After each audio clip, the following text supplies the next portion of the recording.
Broadcasting live from somewhere in the great upper Midwest and beaming directly to you worldwide. This is Night Talks Radio.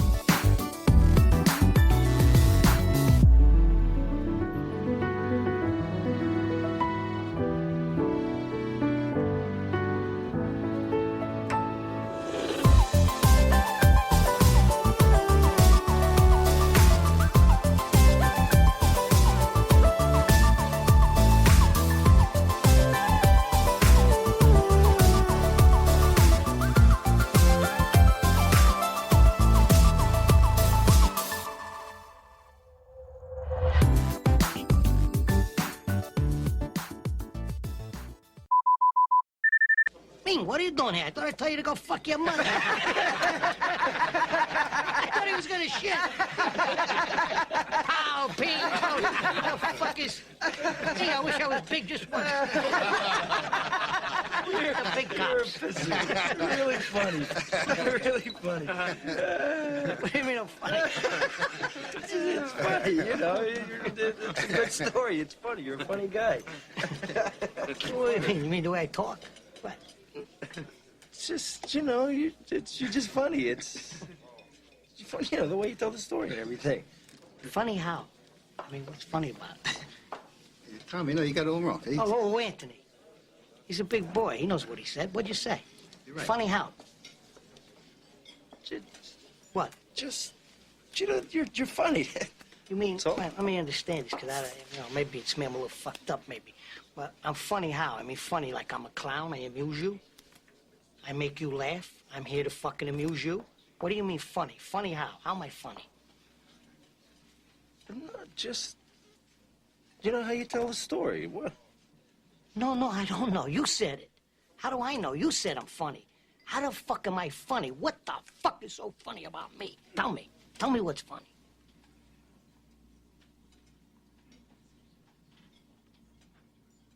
Get the fuck out of here, Tommy. You motherfucker. I almost had him.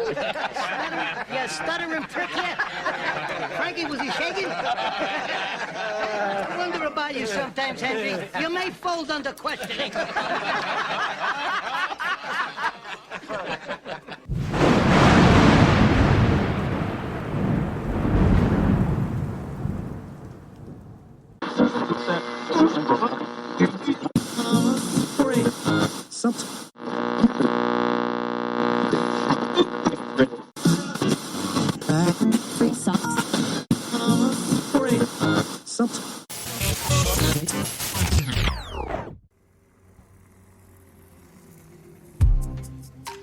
I'll take you where the sun is always shining. A bite of the apple found in Eden. Oh, man is never sleeping. Are you up for a sweet stimulation? Guess this is your station. Better than the country, welcome to the city. Where the girls are pretty and the boys are too. If you want a lover, you will find plenty. And they do it all, but they don't say I love you. Get your sexy on, get your sexy on, get your sexy on. Welcome to the city, it's a turn on. Get it all, get it, baby, but don't say I love you. Welcome to the city. Welcome to the city. If you ain't find your thing yet, I got the address. In the nest of dreamers, place for the homeless. Oh, the thrill of the danger you feel with a stranger. Oh, standing on the border of chaos and order. Better than the country, welcome to the city. Where the girls are pretty and the boys are too. If you want a lover, you will find plenty. And they do it all, but they don't say I love you. Get your sexy on, get your sexy on, get your sexy on. Welcome to the city, it's a turn on. Get it all, get it, baby, but don't say I love you. Better than the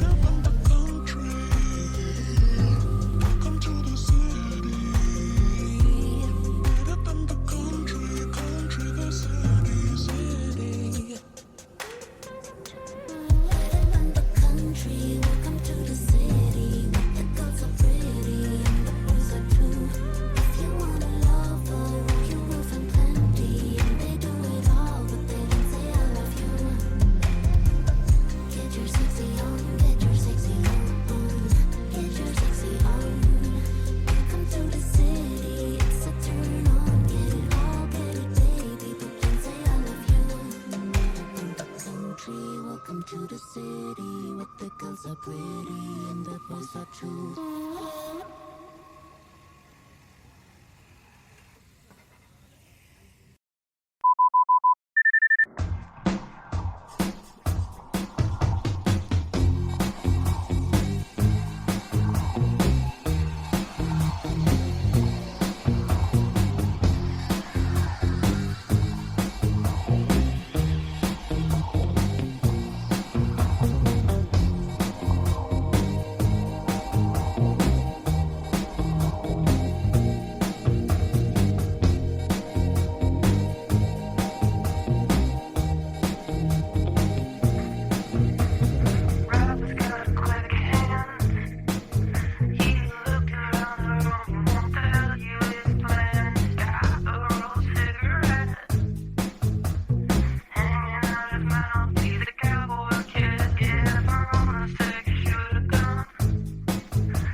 Streaming to you live from Spreaker.com and somewhere deep in the great upper Midwest. If you're ready for a ride, you can call NTR anytime by dialing the nationwide caller line at 1-507-384-9390. First-time callers can reach Night Talks Radio at 1-507-307-4424. Text Daniel and NTR exclusively at 1-218-689-7126. Now, from somewhere in the great upper Midwest, here's your hosts, Daniel Brewer and Jennifer Gregerson.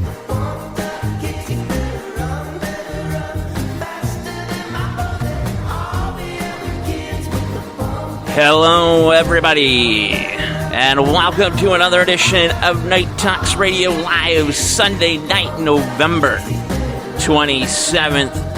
Sadly, the last day of the 4-day weekend, Jennifer. Yes, that is correct. As of right now, there is a small teardrop leaking out of my eye and dropping to the floor. I am quite disappointed that Monday has reared its ugly head once again. Yeah, well, you know, that's the way it goes, I guess. We just live and live. We literally have to wait now another month until we get this. I know. And then we'll sort of have like a whole week of celebrating from Christmas time to New Year's Eve. Yeah, but I mean, it's also going to be very stressful, too, for those that have to work, those that are really struggling during this inflation time and everything. I mean, it's going to be Recession. Really tough. Recession. Well, it's really tough for everyone. according again, to the Biden regime, there is no such thing happening. As a matter of fact, our growth is amazing. Sure it is.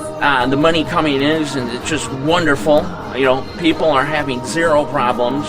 Well, like I had said before, I am going back to sewing my own clothes and making my own things by hand. Well, you gotta do what you gotta do sometimes to survive. I'm gonna be a little Sally homemaker. Sally Homemaker. That would fit you perfectly. As a matter of fact, that's your new name, co-host Sally Homemaker. I'll be Sally Homemaker with a bit of the paranormal and spiritual background. There you go. All right, enough with the Speaking of fun stuff. Paranormal. What do we got on the show today? We have Mr. Dave tonight. Schrader on. It's Really? going to be very interesting to see exactly what he has been doing with his life, which I can see has been quite a bit. He sounds familiar. Does he? He sounds a little bit familiar. Well, maybe so, but let's go ahead and start this off with Mr. Dave Schrader. Are you there? I am here. Wonderful. It's great to have you on tonight. Thank you very much for taking some time out of your busy schedule to be on our show tonight. Yes, much appreciated. Yeah, my pleasure. Thanks for asking me. No problem. Say, to kick things off, for the listeners that don't know a whole lot about you, can you tell us just for the folks that may not know? There could be somebody under a rock that does not know. So, can you tell us a little bit about yourself and how you got started in the radio? Well, I am Dave Schrader, also known as Alopecia Sasquatch. That's right. I have, the bald version of Bigfoot. Realizing I could no longer live in the wild, naked and alone, I decided to go inside and become a podcaster. And you start a family, and I've been hosting paranormal radio shows since 2006. That's right. My new program is the Paranormal 60. I've been on multiple TV shows from the season 2 of Paranormal State. I was on a UFO episode they did called First Contact. I've been on about 7 or 8 episodes of Ghost Adventures, plus 2 of their live specials. I did a 13-part miniseries with Zach Baggins from Ghost Adventures called Paranormal Challenge back in 2011. Wow. And then I was the lead investigator on the TV show The Holzer Files and on the season of Ghosts of Devil's Perch. We just wrapped up that season a couple months ago, and that's pretty much busy. where I'm at this point. He's not busy at all. No, he's not busy at all. How does juggling the family life work with all that, too? We got to ask. Yeah. Yeah. I'm lucky. I've always been in a position in a way that my family supports the work that I'm in and what I do, and love to see me go out and achieve the goals and interests that I have. So it's always been, with full love and support to get out there and do. That's absolutely. I mean, that's awesome. That is absolutely awesome to have. 7 children and a wife and this and that. Are you a coffee drinker? I have to ask. Wait a 7 children. I have 8 children. Oh, you have 8 now? Okay. I have 8. My wife has 3, so we have 11 between the 2 of us. Oh, wow, the Brady Bunch. Okay, I did not know we that. call it the Schrader Bunch. The Schrader Bunch, yeah. Wow, look at that. So 11, the magical number 11 comes up once again. That isn't too bad because actually we have, between both of us, Daniel, we have 7. We have 7. So we're getting up there. maybe that's where that popped in at. But, Darkness Radio, do you do that from home? No, well, yes, I did it for a number of years from home. I started that back in January 2006 with Tim Dennis. Mm-hmm. I walked away from that in January this past year, took a couple months off. That's right. Yep. And I rebooted with my new show, which is the Paranormal 60. The Paranormal, and I have a home studio, and I do that podcast. It's also a video cast on YouTube on Monday and Friday nights.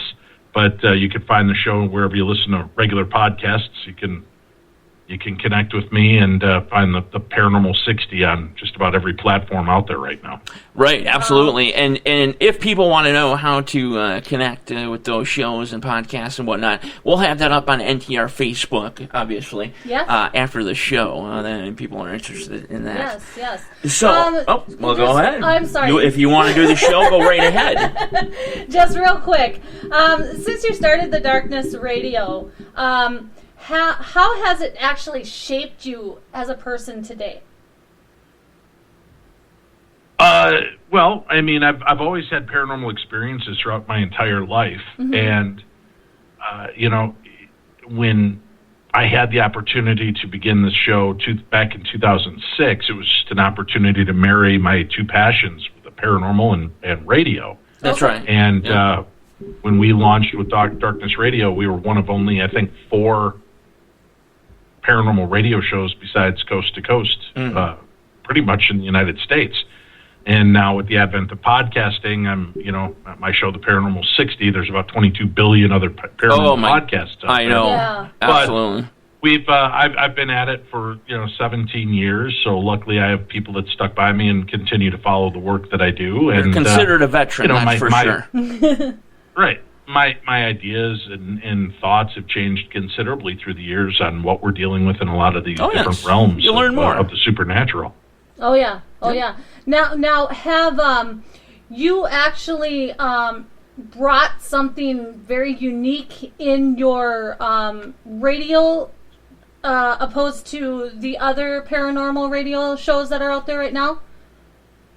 Is there a difference between the two? Is what you're saying? Yeah, There's something, exactly. the Darkness Radio, maybe there's something different that you focus on versus the shows and things that you do. Is that what you're saying? Again, I am not on Darkness Radio. I don't do that show. I stepped away from it in January. I have a show called The Paranormal 60. Paranormal 60 is what so, yeah, The Paranormal 60 is my program. And, well, you know, I try to get to the meat of it in an hour. Friday nights we go a little over because we invite guests, listeners to come on and share their stories. Right. We report on the weird news world. I've got my paranormal news crew. I think it's just my tact. People have told me that they really enjoy my interviewing style and technique. I try to make it kind of a rapid fire style show and have 2 or 3 guests on in that hour so that, we get right to the heart of a story. Mm-hmm. And there's not a lot of superfluous fluff to fill it. So if you've called into, Jenny has a story about being an alien abductee, I'm not spending 90 minutes building up to it. Right. Like, Jenny, what happened that first night you were abducted? And we're in the meat of it, and then wrap it up, and then, I might do a movie review or something else, and then have another guest come on. And so we try to make it radio for ADHD society, which is what we've all become. Everybody wants that is so true. Yeah. So I think I've got a uniqueness to that. I think I'm also really proficient at being able to help people shine and give them a great platform to share their work, their research, their experiences in a non-judgmental way, and give them the opportunity to, in that 20 to 30 minute span, really come to life and then leave people wanting more so that they, we could have them back in the future. We don't bore people with too much or, we just kind of hit and miss. That's the way I like to do it. Let's get in, let's hit, and then move on to something else. So that way we've got the listeners engaged with us the entire time. Exactly. And you know what, Dave? That reminds me of somebody else. Did you happen to know Art Bell personally? I never got to speak to Art Bell. I used to listen to Art Bell all the time. I was lucky enough that I was a fill-in host on Coast to Coast AM for 5 years when George Norrie was the main host. And then when Art Bell passed away, his show Midnight in the Desert, which was his final, That's okay. I apologize. I'm fighting a cold, so I'm going to have to start muting on you. If that's okay. Weird. Don't worry. No problem. I'm about to start hacking my brains out. Gotcha. We'll cut. We'll edit that out. When he passed away, I was asked to take over his show, and I became the host of Midnight in the Desert. So I did that for 2 years before they sold the whole network and moved on. So proudly I can say I'm the only other host in the world besides Art Bell to host his first and last show. So wow, that it's is a big pretty cool and exciting for me. That's a nice little trophy to put on your stand there. Do you think that by listening to Art Bell that he actually had a formula? I mean, Daniel thinks he has a formula. Well, I have my own thoughts about that. Do you think Art Bell influenced you in any type of way to do what you're doing? I mean, there's obviously a part that's going to be yes to that, but right.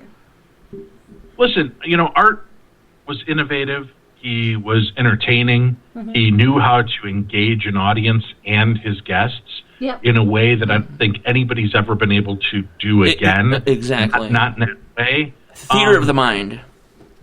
Right. Playing that theater of the mind kind of element. He was a master at it. I've done my best to try to fill in those shoes, but it's a pretty big task. I mean, you do the best you can possibly do, and my goal has always been entertainment, education, and enlightenment on each episode. So hopefully you walk away laughing, maybe thinking a little deeper, and maybe realizing there's much more to these theories and ideas than just dead people, hairy monsters, and lake creatures. Yes, exactly. And I listened to Art Bell, my gosh, going back to 18, 19 years old. He influenced me, and, I feel the same way about what you're talking about, very similar. But now, you did radio, obviously. What made you turn to doing, television and series and things like that? What did you already have that planned out? Are you just all about entertainment, like you said there, or is that something that caught your eye and said, hey, I want to do television now?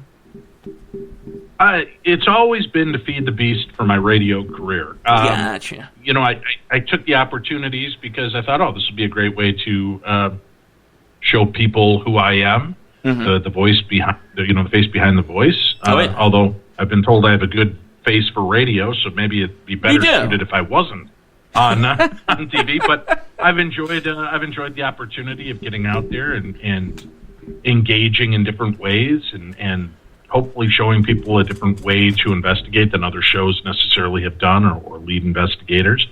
I didn't seek it out; it sought me out, and I've been very happy to be a part of it, and interested to see where this goes in the future. And if not, I'm equally as entertained by just continuing to do what I love to do, which is radio and talking to people all over the world, sharing these kind of stories. That's right. That's right. Now with the Paranormal 60 and the television series and things like that, do you plan on continuing to go forth that way, having a split between the two? It's impossible to say because TV is so fickle. Yes, it is. We just came off a very successful season of Ghosts of. The first season and second season were Ghosts of Shepherdstown with Nick Roth. Oh, yes. That's what perked my ears. Then, yes. Season 3 was Ghosts of Morgan City with Ben Hansen and Sarah Lemos, Katie Stafford, Jeremy Leonard. And then when they brought it back for a fourth season, Katie Stafford moved over and Cindy Keza, the medium, and myself from the Holzer Files, we joined up with Katie to go to Butte, Montana to try to bring some answers and resolve to the people of Butte and the issues they were having. Right. And we had a great time. It was a successful season. However, Discovery and Travel are under this big corporate hubbub because, Discovery obtained HBO and Warner Brothers. Oh, yeah. And, I don't know where that puts our show. I know the flagship shows like Ghost Hunters and Ghost Adventures will continue on for a while, but, we're still just in limbo. I hope that we get some kind of definitive word one way or another, and I'd love to come back. And if not to that, I'd be happy to do other projects, I'm open to it, but I'm also, in this world, you can't hang your hat on it that, I'll just be on another show. Because that's right. Yeah, you absolutely cannot do that. That's it. Go ahead. I have a couple more questions here. Just one question is, if somebody were to be freshly starting out in the radio business, okay, what would your suggestion be to them? In general, or for the paranormal? No, like for starting out in radio business in general. So what you're saying is, if somebody wanted to be on the radio, which I advise to do something else. But if one wanted to do that, how would you start? There's no money in radio. Right. It's you really got to be into radio and entertainment. Let me put it that way. You have the compassion. Right. It's similar to what you started with. Dave, what do you bring that's different than everything else? And, I bring my personality, which is different and long-standing the field. So I've got a platform that I worked on for 17 years. So that gave me a leg up. For newbies, it's tough. You got to come up with something that's different. That is different. That's right. That's unique, that allows you to have a voice that's intriguing, not just following patterns of what everybody else has done. It's weird. It's flattering. Right. Because I get people to tell me, I'm doing my show because of you. I loved your show and I loved you so much. Right. I wanted to do it. And you're like, well, that's great.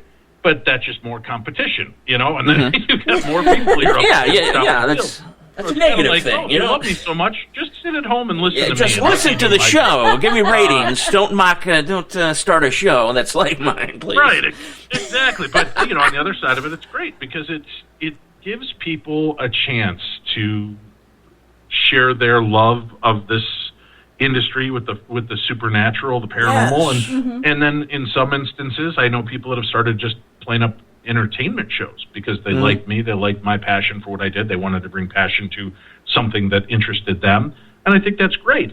But what is your voice? What is it that you want to bring to that world, to that space? What can you do that's going to be different? I'm lucky that I've got connections with celebrities, from comedians to musicians. Right, to, exactly. Paranormal TV personalities, so I know I'm always going to have somebody interesting. And then I get a lot of one-off guests, people that other people don't get. Right. And sometimes their stories are even more fascinating than the major celebrities I've had on. Right. So it's just something that keeps you moving. Yeah, you get people that aren't very well known out there, who want to tell their story, nobody's really heard of them before. That's how we kind of started out. Well, yeah, the thing is, there's so many people out there. Number one, that they're afraid to come forth because they've been made to say, if you come forth and you tell us this story, you're a conspiracy theorist, you're a lunatic. Don't come out and say this stuff. Right. My whole thing is that come out, say this stuff. People need to hear this. Yep. You understand? There's so many people out there that are so afraid to come to the radio and say what they want to say about the things that have happened to them. Yeah. That's kind of, that's kind of the core of what I do on Night Talks Radio. But besides that, just meeting new people. Jen, you touched on that. Meeting new people, having new people come on the show. Joe Chase, for instance, but telling your story, as another thing that's really good is if you can relate to that person. When you have a person come on, let's say they talk about, you have an alien abductee, or something like that. I've been an alien contactee, for several years now, and I can relate to that person. I can relate to what they're going through. Right. I haven't been abducted myself, but I can relate to them actually, seeing a ship, being on the alien ship, everything like that, because I have done that. And, Dave, you're right, too, about, nice too. Having a sort of leg up. I guess in this situation, I would have like a toe up. Maybe. But I know some folks. I actually worked for a station out in Portland with a certain somebody, and other people from Coast to Coast AM, some fill-ins that I know that helped me get to the point where I'm at now. But it is based around, first off, your uniqueness, your charisma. And what you speak of, and what you want to speak of, and what audience you want to pull in. Yep, exactly. Say, Dave, when you go on, your investigations, let's say, okay, is it possible that you are actually stepping into their realm, the paranormal realm, instead of them stepping into yours? No. Well, yeah, obviously, I think. I mean, when you're going there for a reason. You're stepping into their realm where their spirits are, where that energy is being documented. So, yeah, definitely. Yeah, that's the point of it, right? Is you go to, I love animals, and I could sit out on my porch all day wishing I could see zebras and giraffes, or I could get in my car and drive 5 miles down the road to the Minnesota State Zoo and look at them. There you go. You put yourself into their realm and into their world to go have those moments and examine it and see what there is to be seen. But I think we're entangled. In the quantum physics aspect of it, we're entangling ourselves into the stories, and that may be what makes us successful in the long run. We become one with those locations, with the spirits there and the history. Right. Real quick, I just want to throw in. Have you on any of your investigations, have you had anything negative or bad follow you home? Yeah, but I forgave Shane Pittman, and I allowed him to follow me home after a while.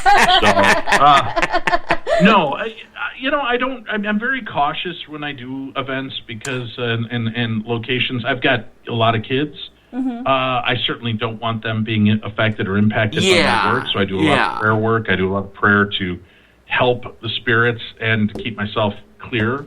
I've had weird things happen. I don't ever feel like we've been threatened or that something was trying to be harmful or scare us.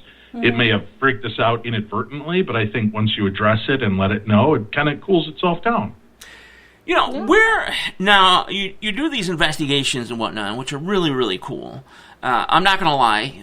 I've had them on, like my DVR and things like that. Where is the furthest that you've gone to investigate and perhaps maybe the creepiest or scariest? The furthest place is Australia. I went to the quarantine station in Australia. So literally that is the furthest point. I think it's exactly halfway around the world from where I live. So that would be the furthest point I've ever gone. And I had some cool experiences and shadow figures, EVP, physical phenomena that took place. What is your take on a shadow figure? I'm not quite sure. I mean, I think there's different elements to them. I don't believe that they're all evil, just like I don't believe all people are bad or good or whatever. I think shadow people could just be an element of a haunting that, you know, through time it's faded and this is all that remains of it. I'm also starting to entertain the concept that maybe shadowy figures, you know, spirits that we see may be spirits from our past. The shadowy figures may be spirits from our future, things that are taking place in our existing timeline, right? But we have no bearing for it, so we don't know what the template for it is. Gosh, if that makes sense. So it's almost like absolutely, it does. Make a lot of sense to it. I've heard literally in the past 2 months so many different theories about shadow people. Mm-hmm. So this is just adds to it. You know? Yeah. Do you think that Satan has a huge attachment to some of the paranormal that is sticking around? I mean, why do you think they are still wandering Earth? I'm sorry, I lost you on part of it. Did you say something about Satan? Yeah. Okay. So. So you're associating Satan. I am. So evil Satan. Do you think that he has a huge evil? Evil. Does he have a huge attachment? Does evil have a huge attachment to the paranormal sticking around? I mean, why didn't they, when they died, didn't they go on? No.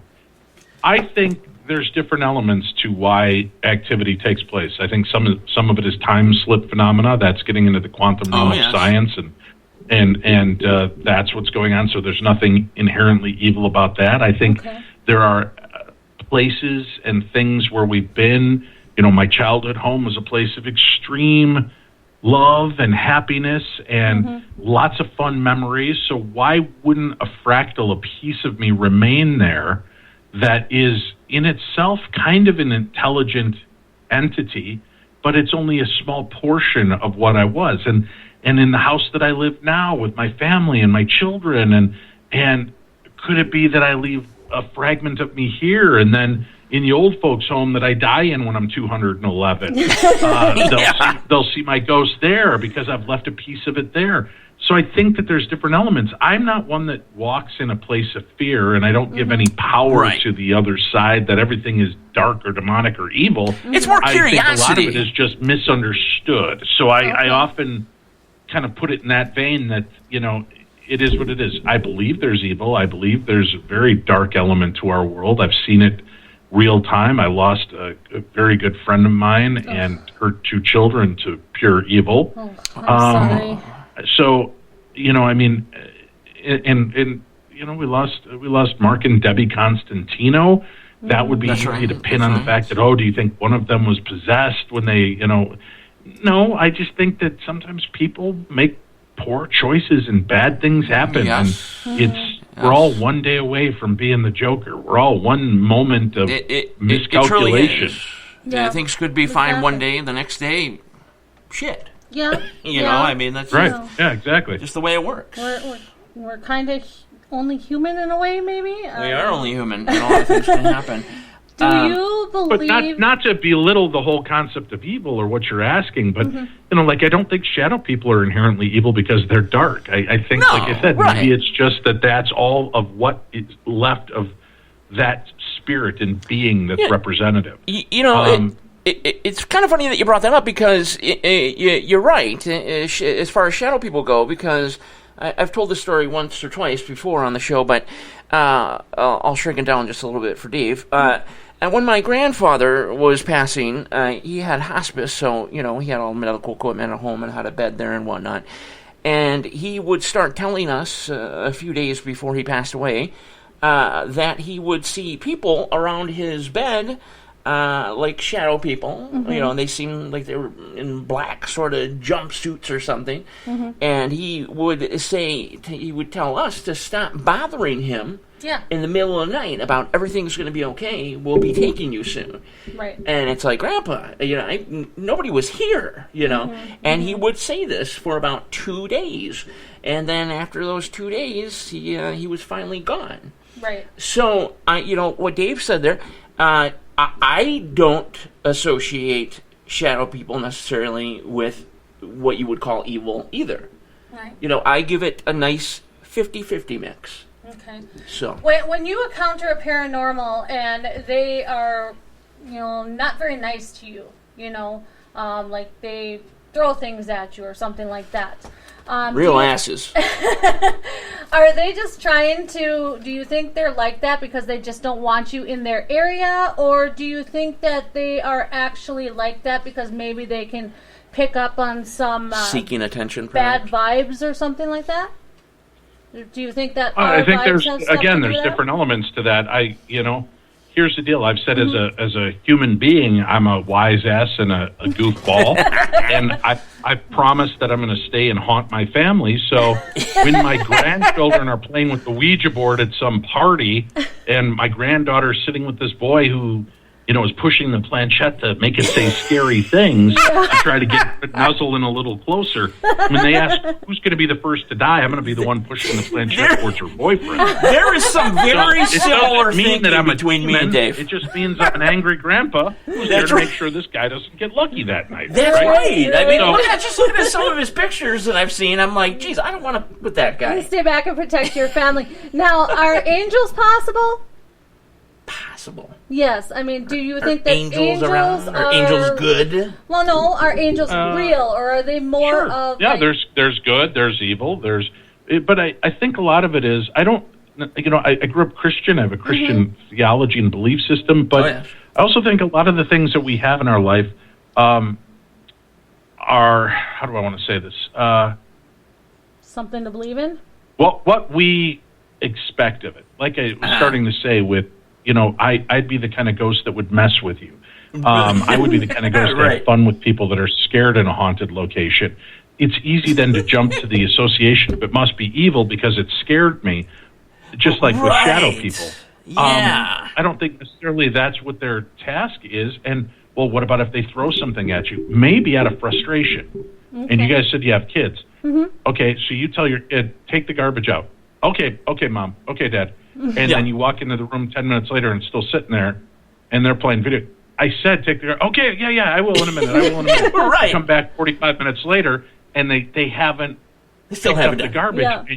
And you grab the remote and whip it at them and go, I said, pick up the damn trash. Now, does that make you evil? No. No, it doesn't make you. Frustration for not being heard. And that may be what the spirits are, is they're there screaming, I am here. Help me. It's that. I'm afraid. I can't see. I'm lost. And sometimes their frustration level just may be, I can affect this, so I'm going to throw this rock. Maybe that'll get your attention. I'm going to give your hair a little tug. And I'm going to brush against you.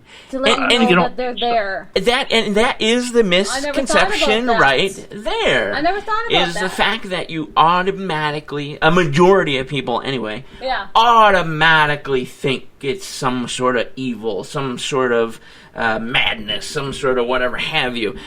Just like he said, they're fucking around with you. You know, I never even thought about that. That was you actually didn't think a very about good that concept aspect of there. it. Yeah, I didn't. Do you think that we're possibly living and breathing in a big experiment? Well, hold on. Let's take the questions one at a time, because you asked me about the demonic. I went back to it. We still have to cover the angels, so we'll get back to that too. Okay. But with things like angry ghosts, what is an angry ghost? You know, when I filmed the Holzer files, I got knocked on my ass at the Whaley house. Yeah, it's real easy to assume it would have been something dark and malevolent, or was it just that we called on a spirit that has not been called by name in a long time, and a spirit who died doing what he thought was right. He was standing up for his people, the Mexican and Native American peoples that this land had been taken from, and Juan Verdugo and his group had decided they were going to come back and take it away, and they were met at the end of a rope and shot and hung, and just horrible things happen to them. And this spirit has hung around all that time. Once we acknowledged his spirit and we promised to tell his story, things quieted down there. And we made that story international. The world now knows That's about right. Juan Verdugo, and we know these stories. So I think sometimes it's the frustration level of a spirit is just that it wants to be remembered, just like us. We want to feel like we're counted and that we're heard and people know that we exist. So I think that a lot of times it's easy to jump to something malevolent or evil or dark or scary. It is. When It's really the simplest what it is thing that just you could something do. we don't understand yet. Right. So let's give it its time to breathe, let it vent for a few seconds, and then like you would with an angry children, now hold them and say, okay, I've heard you. Slowly. Now, what can we do to make this better? And work it through. Now, on the angel realm, I've had encounters where I believe I've been in the realm of the angelic, or I've had something angelic in my presence. I believe that there is a good. I believe there is a bad. I believe that we encounter both, but I try to keep myself more open and in the vibrational place of wanting more good than I do bad. So, do angels exist? Sure. Look at how many people are saved last minute by something remarkable. Oh, yeah. There's no reason this person should be alive, but something happened. I think angels are whispering in our ears all the time. It's just, do we choose to listen? Right. Really quickly, you said you like hearing from different types of people and different types of stories. Speaking of angels, I was personally saved, I guess, when I was 7 years old. My mother had come up from the basement with laundry, and out of the corner of her eye, she saw a sort of white light, like headlights of a vehicle, upstairs in the front of my bedroom door. And so she had put the laundry down and walked up there, and to this day, we still have it in a Ziploc baggie. It was the most beautiful dove feather that you could ever think of, floating there, like you like in a movie, just floating down to the ground. Well, at that point, the phone rang, and keep in mind, this is about 1:30, 2 o'clock in the morning, and it was my doctor. And I had asthma real bad at that time. And that day I had gotten a shot. And that is by the way, that is to this day the reason why I hate shots, because that damn shot, I swear, hit my butt bone. But anyway, it was the doctor, and he said that the wrong shot was given to me, and that Daniel needs to be rushed to the hospital immediately. And I got rushed to the hospital. They gave me another shot. I was okay. Later, come to find out that if I would have went to sleep fully that night, I probably wouldn't have woken up. And to this day, I fully believe that was an angel letting my mother know and this and that there's a phone call coming in. Daniel's in trouble. So, yeah, there's my angel story. Yeah, and we've had angel stories together, too, where I have multiple stories, seen angels. Awesome. It's good stuff. Yeah. Go ahead, Yeah, Imogen. It is. We had the one angel story where we were stuck and stranded in Ohio. Ohio and Kentucky. Yep, Yeah. Ohio and Kentucky. And I want to talk to everyone about everything, and She does. stuff, and I do. She- And when I get frustrated. You'd think she's a 65-year-old lady. Anyway, so I was talking to the clerk, and the lady behind me heard us, and she offered to pay for my stuff and pay it forward, and she gave us money to get to his mom's and stuff, and that was very nice of her. And she came out and she looked right at Daniel, and Daniel said it looked like she was looking like right through his soul. Oh, it felt like, right through me. Yeah. Like, who the hell is this person? But the strange thing that happened is when we got back to the hotel, we exchanged numbers, just my number, but whatever it was, started calling a 55555 was the number, and it was all the way across the screen, and it started calling Daniel's number, and we'd open it up, and there was an apparition of just an weird angel. messages and pictures and things like Yeah, that. it Here's the was thing weird. is that, I tell these stories. I don't want to make this all about us, but Yeah. what I'm saying is that, I tell these stories, okay, in depth. I've done it on other programs of ours and other shows. But, you can believe me. Yeah. Or you don't have to believe me. Right. It doesn't matter to me because I know what happened. We got pictures, though. I did take a screenshot with my phone of what was coming on his phone. And it was spooky. It was It was different. really, And really the reason that we were down there was for when I worked for the railroad. Anyway, we got a little bit stranded out there. But yeah, those things happened. And like I said, you get to a point where, well, if you don't believe me, you don't believe me. I'm sorry, it's the truth, though. So there's people but there's people, like I said, that are out there that are afraid to even come forth with that. Right. How many people have experienced things like that? Again, I go back to that. Come out and tell your story. Don't be worried about being ridiculed. Yeah. Or being called a conspiracy theorist. As a matter of fact, conspiracy theorists have called everything for the past 6 years. You know what I mean? So we actually should be on top of the totem pole here. But don't be afraid anymore. No. And like Dave touched on, there are a lot of shows out there right now. Well, I mean, millions of them. I tell my mom about me being contacted by an alien and stuff like that. Me and my mom, we don't get along real well and stuff. That's a long story. But anyway, so she tells me, well, why don't you go fly on your UFO and go to another planet? Well, there's your perfect example of just, like, okay, with the sarcasm, do you believe me or do you not? And I don't care. And that's at your point. You don't believe it. Yeah. But touching on real quick, but that's how people are. People are afraid to come forward because they're going to get ridiculed about it. Right. But the thing is, you don't have to worry about that. Don't worry about that no more. Right. Look, it's 2022. Look what's going on outside in the world. Yeah. Okay. They're not going to care if you got a ghost story. Right. You know what I mean? Have you been ridiculed at all on some of your shows? Oh, I'm sure we have. And people ask me, do you believe all the stuff these guests tell you? No, but it's not my job to judge, because that's right. What doesn't make sense to me doesn't mean it doesn't speak to other people's hearts and their own experiences. And there have been a few shows I've done on my radio show and podcast where somebody will tell me later, Dave, there's no way you believe that guy's story. And I'm like, I don't, because it was so absurd and bizarre to me. However, I got 30 emails from people that said, thank you for letting Chris come on and tell that story, because I can't tell you how many times I was on the precipice of killing myself thinking I must be crazy to keep seeing and hearing these things. Right. Now that I know someone else is seeing and having it, I feel so much better. Oh, and I feel like this is so I don't judge, and to me, a lot of the things I've experienced in my life are crazy, and I think this is ridiculous. I wouldn't have believed that this was real either, but yet here we are, and it is real, and these things are taking place. So I try to just let people have their moment. I'm not here to win people over or force them to believe in the paranormal, but one of the best compliments I get is, listen, I listen to your show all the time, Dave. I love the Paranormal 60. I'm not a believer, but I sure do love the passion from you and the people that respond. You have the ability to pull and there are times people that in. It makes me start to scratch my head and think, maybe there is something. And that's all I'm excited about, is that possibility that we're awakening in people, that maybe there is something.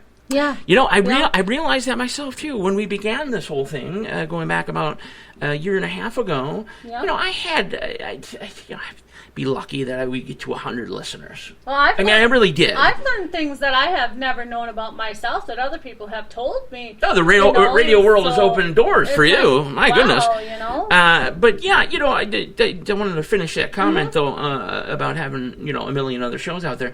There are so many copycats. There are. My God. And then having the same guest just being tossed around, every week or two. It's like, oh, it's so-and-so get on this show. Oh, it's like, come on now. Yeah. So, our what I like to do is find fresh and new guests. Now, Dave, you've obviously been around for a while. You're a veteran. You know what's going on. I watch you on the show, absolutely. I remember you very long ago. So, but no, we are looking for the new, and we're looking for those people, like Dave said, to come out and tell your stories, even whether you believe it or not. Like Dave said, it's not your choice there. It's the listener's choice. It's hard for a person to comprehend something unusual that is happening to them if, like you said, you don't know if anyone else has experienced it or anything, and it's just totally abnormal to you. It's not the way you were brought up. But there are people out there that actually can have these things happen to them. And there are ways there are chat groups, there are everything you can possibly think of out there where you can get in touch with someone who is having the same issue that you are having, and maybe you guys could work together, you know? Well, you see, the thing is, helpful. The problem is I go back to, it still feels faux pas to come out and talk about this type of stuff. Yeah. It is just now coming to the forefront. Right. So again, you may not believe what these people are saying. You may believe whatever have you, but there could be, 10,000 other people that you're reaching that completely hit them in the head like a baseball bat, and they're like, wow, that happened to us, unbelievable. Just me coming on the show, and I've always, Dave, I don't know if you can understand a little bit about this or not, but I've always been very afraid of the mic. I never liked doing karaoke or anything. I was afraid to talk in front of people, you should have heard the first episode. Like that growing up. Now that I have actually had the opportunity to come on and express myself through the microphone and have people actually listen to what I've got to say and everything like that, and it can relate to other people and stuff, it doesn't really Radio give me people the are different. fear anymore. I mean, I feel comfortable coming on. Is that kind of how you felt at first? You feel at home. Well, sure. If you go back and listen to my archives from 2006, I'm definitely a lot stiffer. It took me probably a season and a half before I could loosen up and just be Dave. I was so worried about, well, tonight we're going to be talking to members of the band Duran Duran, which hit in 1983. Is it very, and it was so, and then I slowly just started allowing who I am to come out, and that's when our audience grew. Because people want to hear you, and you're human, and that's right. okay. Right. You don't have to do the classic radio voice, Yeah, well, you have everybody. You do have a natural one, though. I'm not going to lie, I do that sometimes here on Night Talks Radio, but I'm just saying, you don't have to do that. You learn after you do it for a while, like you said, is that you can be your own person. Yeah. It's like a lot of people, the same thing with people, when I worked for the railroad and I went to Winnipeg, people think I'm Canadian. When I talk, and it's like, no, I'm not. But it's the same thing with radio. But once you start to get to learn, you feel more comfortable and focused, and you can talk the way that you normally talk, But yeah, I did that. Like I said, listening to season 1, and I was all about that top 40, everybody. So. But, now Dave, just finding your place. That's right. You got to find your niche. Yep. Now, Dave, you had an encounter with Bigfoot.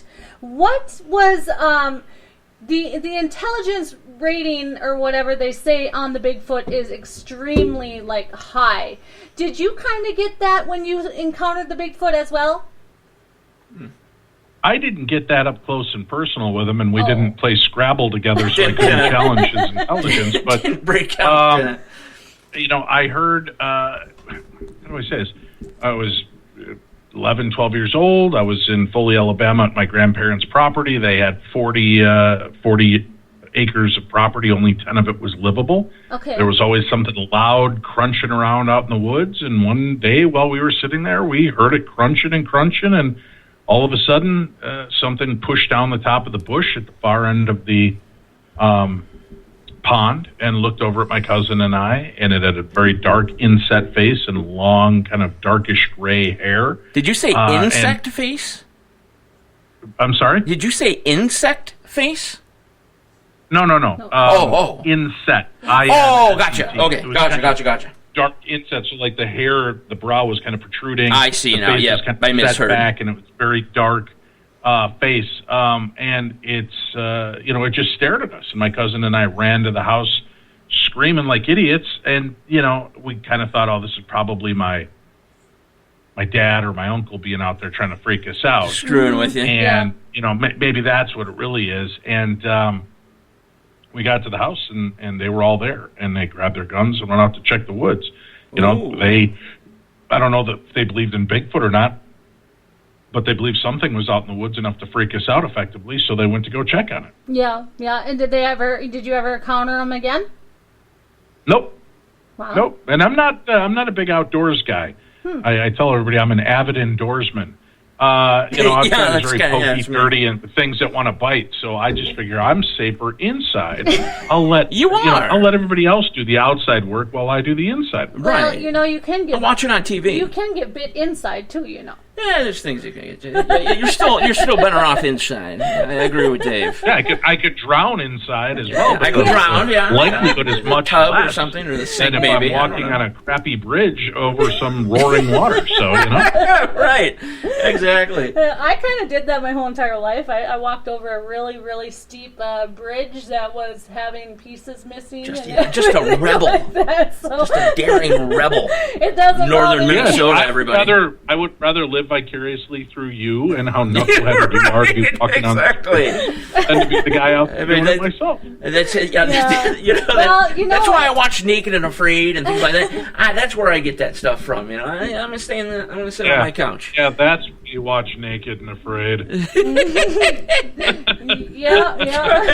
I'm sorry. Did you have a question for him? I'm sorry. Yeah. Oh, okay. So, Coming up on a break here in about 2 minutes, everybody. There's that radio voice. Yeah, right. Are we possibly living and breathing in a big, huge experiment? I mean, is everything we're seeing, is it just an experiment to see how we all react? Because we've got to react to something, obviously. Who's doing the experiment? Well, beyond. Yeah, I don't know. I mean, that's certainly a thought that we are nothing more than just on a slide underneath the eyes of an alien race that built us and put us here. And I don't know. I'd like to think that there's more to our lives than just something out there manipulating. That falls into the conspiratorial angle for me. And It does. it doesn't mean that it doesn't exist. I just choose not to let that be the thing that drives me.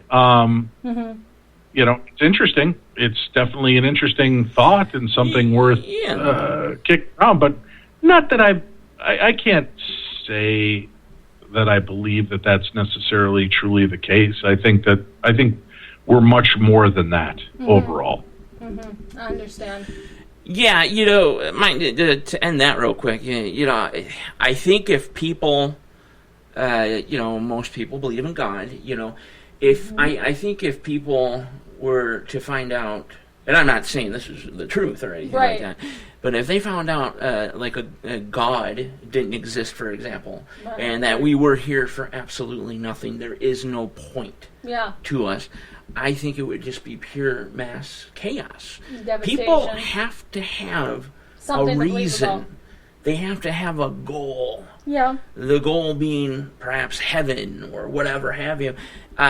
If they didn't believe in anything, if there wasn't anything there to believe in, it would just be chaos like you've never seen before. But there's also that aspect that we have to have come from somewhere. So there has to be... And there's a million different ways. Some kind of reason out there that is supposed to eventually show us how we came about, you would think.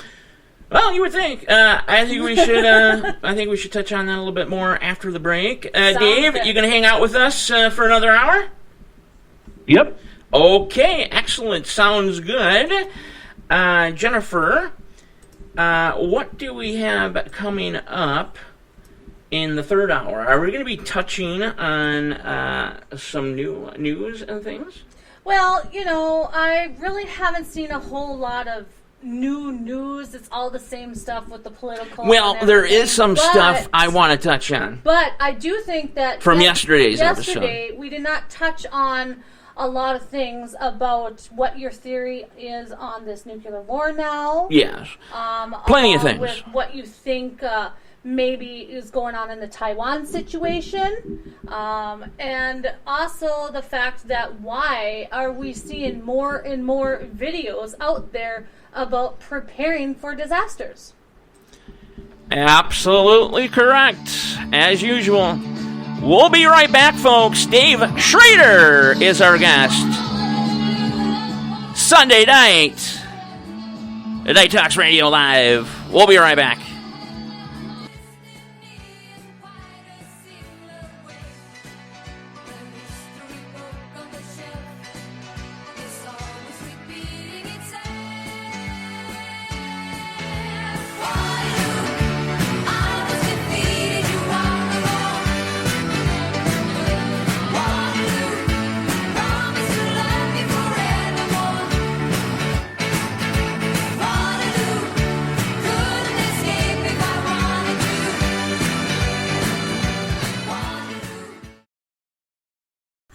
this is Jennifer Gregerson. I hope you're enjoying the show tonight. I have a few things to say about my favorite little boutique, Gentle Lady Boutique. It's a 1920s non-woke conservative boutique with a modern-day twist. The mother-daughter boutique with Teresa and her daughter Samantha are always looking for beautiful, unique styles and are continuously adding new brands and designs every week. Gentle Lady Boutique is constantly growing and has dresses for any special occasion. The boutique also offers accessories of all sorts, from purses, jewelry, hats, and shawls, just to name a few. Oh, let's not forget those comfortable and cozy pajamas, or even that sexy intimate wear for the love of your life, and the variety of shoes and powder room just for you. Gentle Lady Boutique is perfect for a lady's everyday attire, with the bonus of being able to mix and match, and sizes from petite to plus sizes. Just right for the natural body. So, if you're looking for a perfect gift for the holidays or even that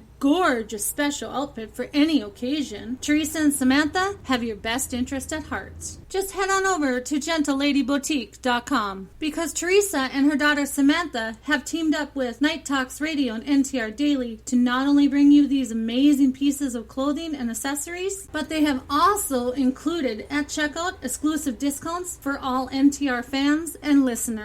So type in Night Talks 100 for 10% off your entire order of $100 or more, and ships free for up to a $50 purchase. Unfortunately, though, these codes cannot be used for any other specials. By using these codes, it helps advertise this wonderful boutique and helps keep Night Talks Radio Network growing by sending 5% of the sales back to your favorite late night talk shows, Night Talks Radio Live and NTR Daily.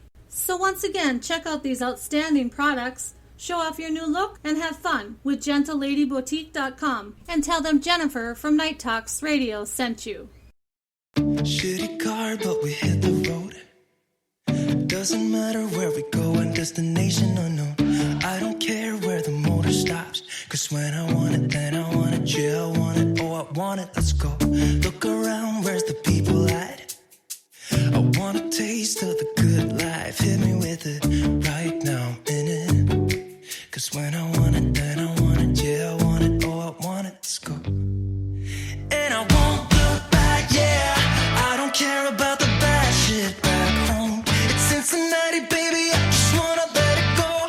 Nothing matters when we're way out here. Oh, yeah.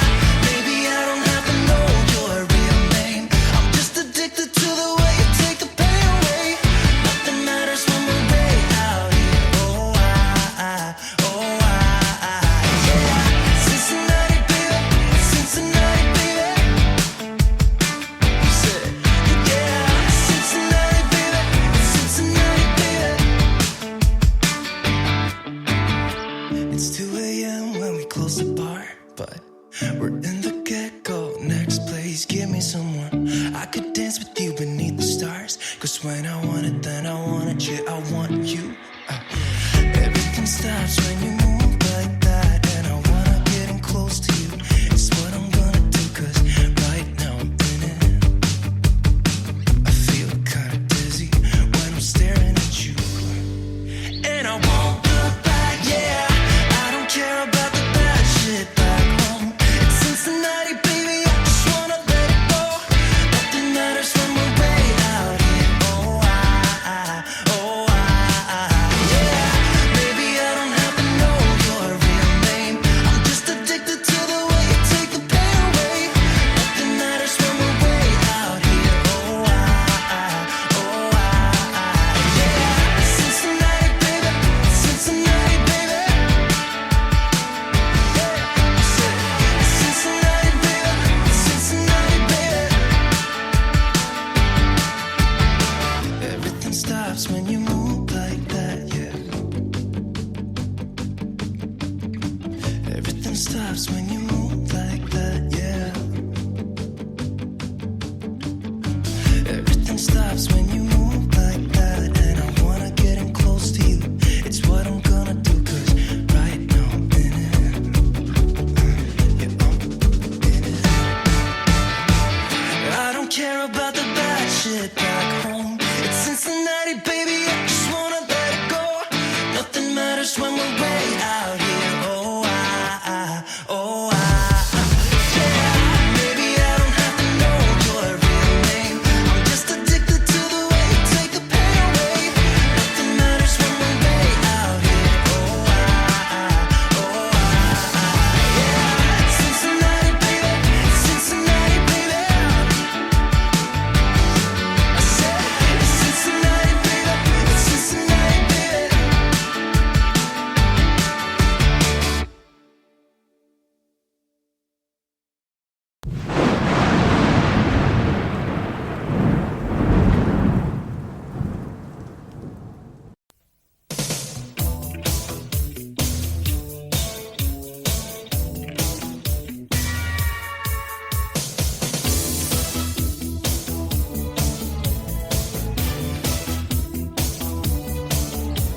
Streaming to you live from Spreaker.com and somewhere deep in the great upper Midwest. If you're ready for a ride, you can call NTR anytime by dialing the nationwide caller line at 1-507-384-9390. First-time callers can reach Night Talks Radio at 1-507-307-4424. Text Daniel and NTR exclusively at 1-218-689-7126. Now, from somewhere in the great upper Midwest, here's your hosts, Daniel Brewer and Jennifer Gregerson.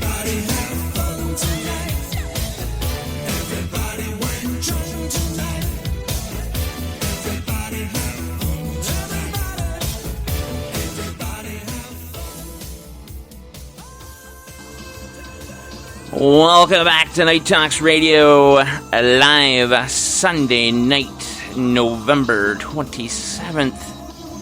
2022. Jennifer, who's our guest tonight? Dave Schrader. The name sounds familiar. I'm starting to know him a little bit more as we talk. Yeah. No, we've got Dave Schrader with us tonight. A lot of interesting concepts.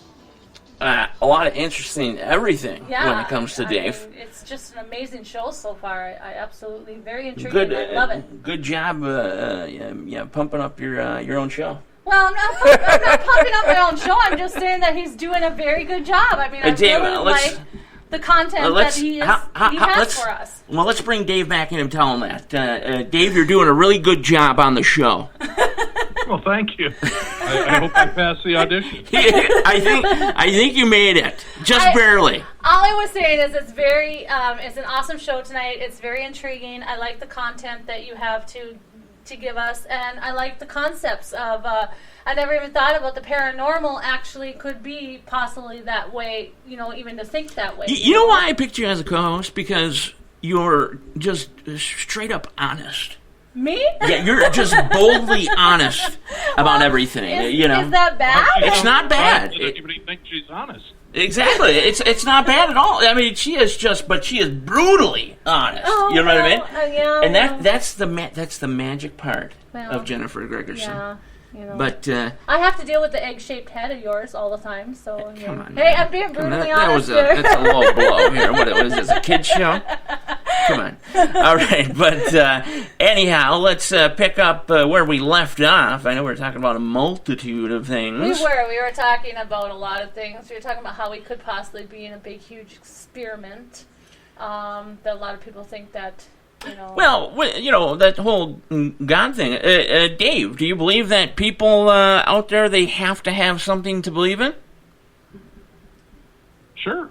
Yeah, that's why we have gods and belief systems. It's because there's a want and a desire. That's why people go to tarot readers and psychics and mediums.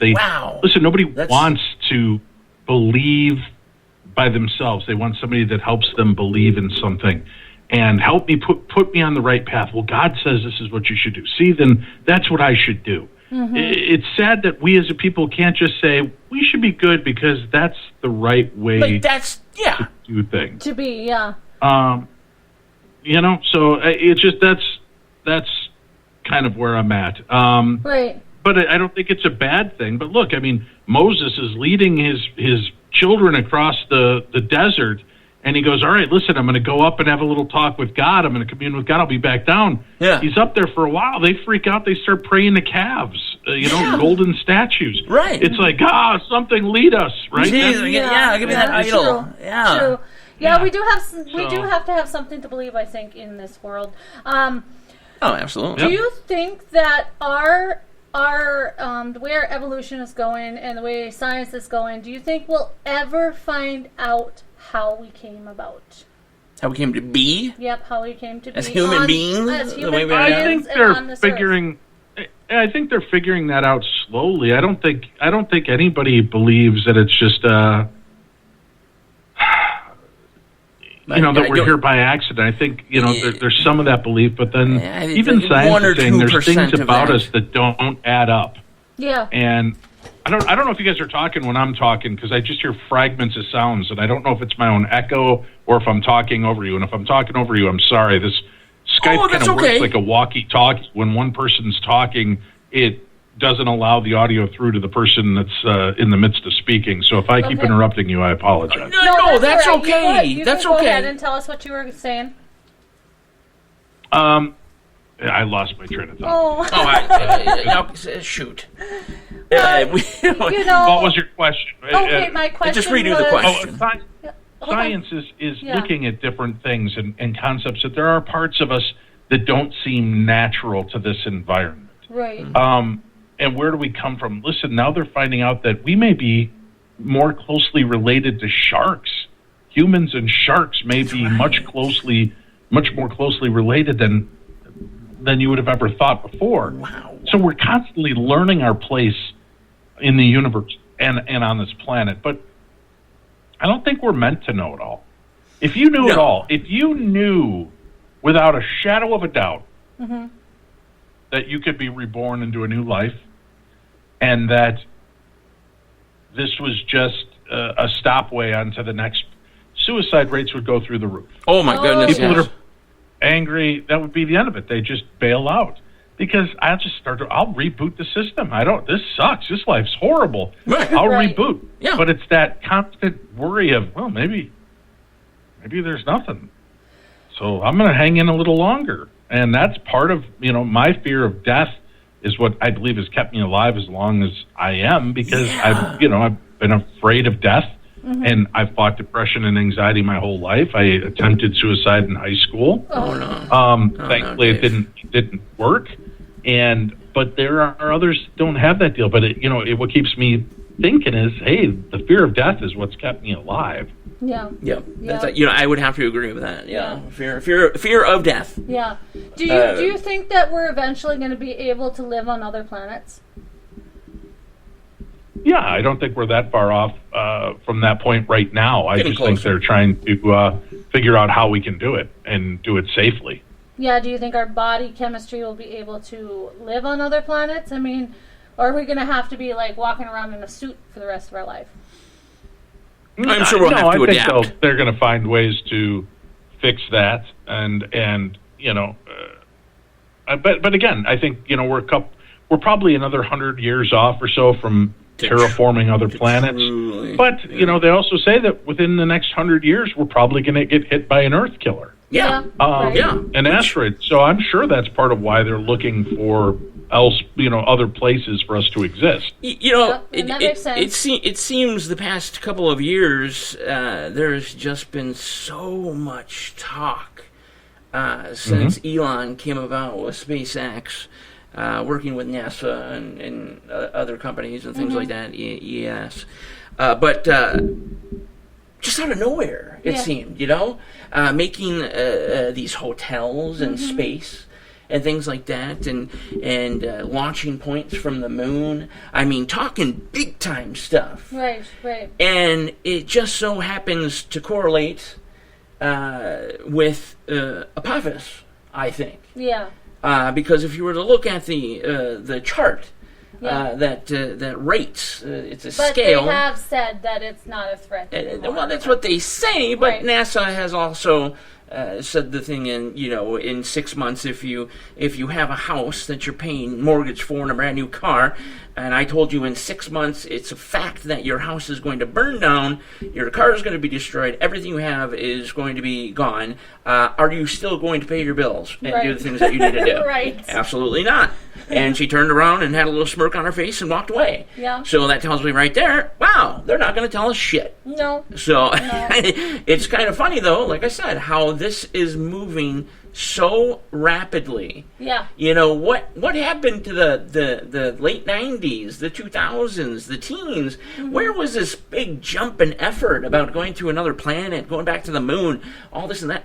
All of a sudden, it's popped up. Yeah. And it goes perfectly with the guidelines of being hit by, say, an asteroid the size of Apophis.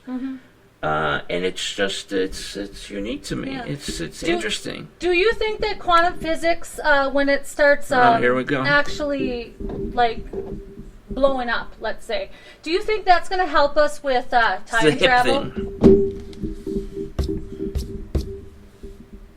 Dave?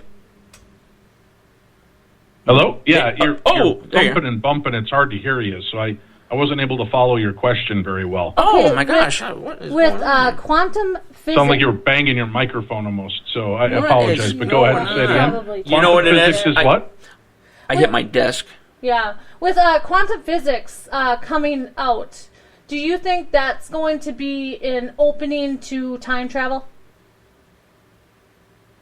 Well, quantum physics has always existed. I think that they're looking into the possibilities. Look, there's been reports that have come out recently that they're finding that they think wormholes are more than one thing. Black holes may be some that you can traverse, some that are just life-sucking destroyers of atoms and energy. I think, they don't know. They're learning, as science goes along as well. All they're doing right now is doing their best to try to understand these different philosophies and testing them, And what's great is so many things that Albert Einstein said so long ago that people kind of rolled their eyes and laughed about are now being proven true. Oh, yeah. Oh, yeah, without question. Yeah. It's you can time travel, into the future. Yeah. We just haven't figured out how to time travel back.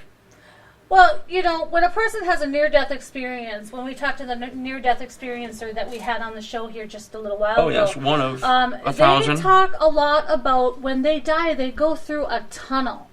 And it's a big black tunnel that they go through. Yes. And then they're able to, they see a big bright light, and that's like the source is what they call it, or God. There's a few names. Sense or whatever like that, So I suppose it could be possible that these wormholes could very well be the tunnel that they're going through. Or black holes. Dave, what do you think?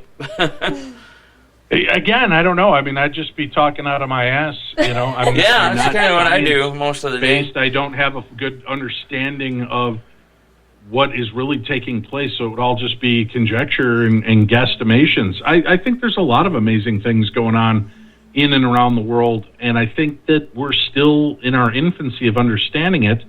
I do believe we're going to get there. We're going to know. We're going to understand it soon. Yep. I look back, people are, they're kind of one-minded or one-wayed about aliens and being visited and knowledge and this and that. I look back at the movie Contact, and by gosh, I think that would be how we would be perhaps spoken to. Possibly, something similar to that. Well, they are, in sense, they are outside of the box. They are using shapes already to try and speak to us, I believe. That's why the crop circles are around. That's what I believe. I believe they're trying to send us a message. 60% of the crop circles I do believe in. Or it could be a map to their galaxy. What do you think about all that, Dave? There's a great book called The Hidden Records by Wayne Herschel that came out, I want to say like 2005, 2006. Okay. I think he's updated it since, but he talks about our place in the universe and believes that we come from the Palladian system, and that he took a look at things like the Mayan ruins, the Aztec ruins, the Egyptian ruins, and did transparency overlays, and they match up perfectly. So he believes that these were different races from those planets that came here and helped different cultures develop, and the way they built things, the math and science between how they built these things, they're basically putting a key code on this planet saying, look, this is where we came from. Alerting other alien races that visit and other things. What's fascinating is there's the ruins on Mars, and what really blew me away is he took the transparencies of Aztec, Mayan, and Egyptian ruins and overlaid it on Mars, and they lined up perfectly. Yeah, that's right. Wow. That's right. So, that's an interesting aspect of then what does that mean? What does that mean to humanity? Yep. What are the? I've always been concerned about Easter Island. I believe is where those unusual statue heads are. Is that correct? That Easter Island, that is correct. That's where they would be. Yeah. I've always been kind of not concerned. They but are I've scary been looking. I'm not gonna lie. Curious. I've always been curious about what they mean. What they're there for? Yeah. Any thoughts on that, Dave?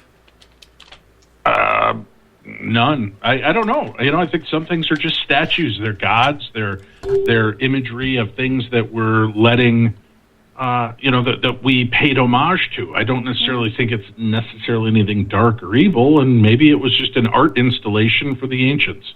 Yeah. It's just a way of them, exploring their own place. Maybe that's the way they question it. If I build this, will this inspire the aliens or the creators to come back?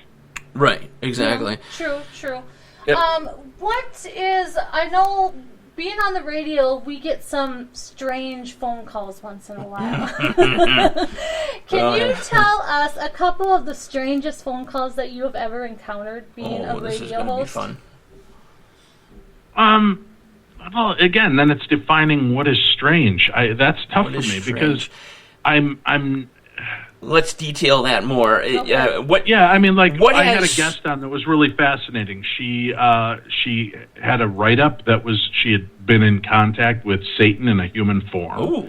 And she had this really powerful, strange experience. And I said, okay. And I had her on, and she was just lovely. And she said she met the devil. And I said, how did you meet the devil? She said, well, I was looking in the Penny Saver, and I saw an ad for somebody looking for a dance partner. And I answered the ad and met him through that. And I said, well, it's good to know that even, in this financial era, that the devil's on hard times, that he has to place an ad in the Penny Saver to meet people. Right.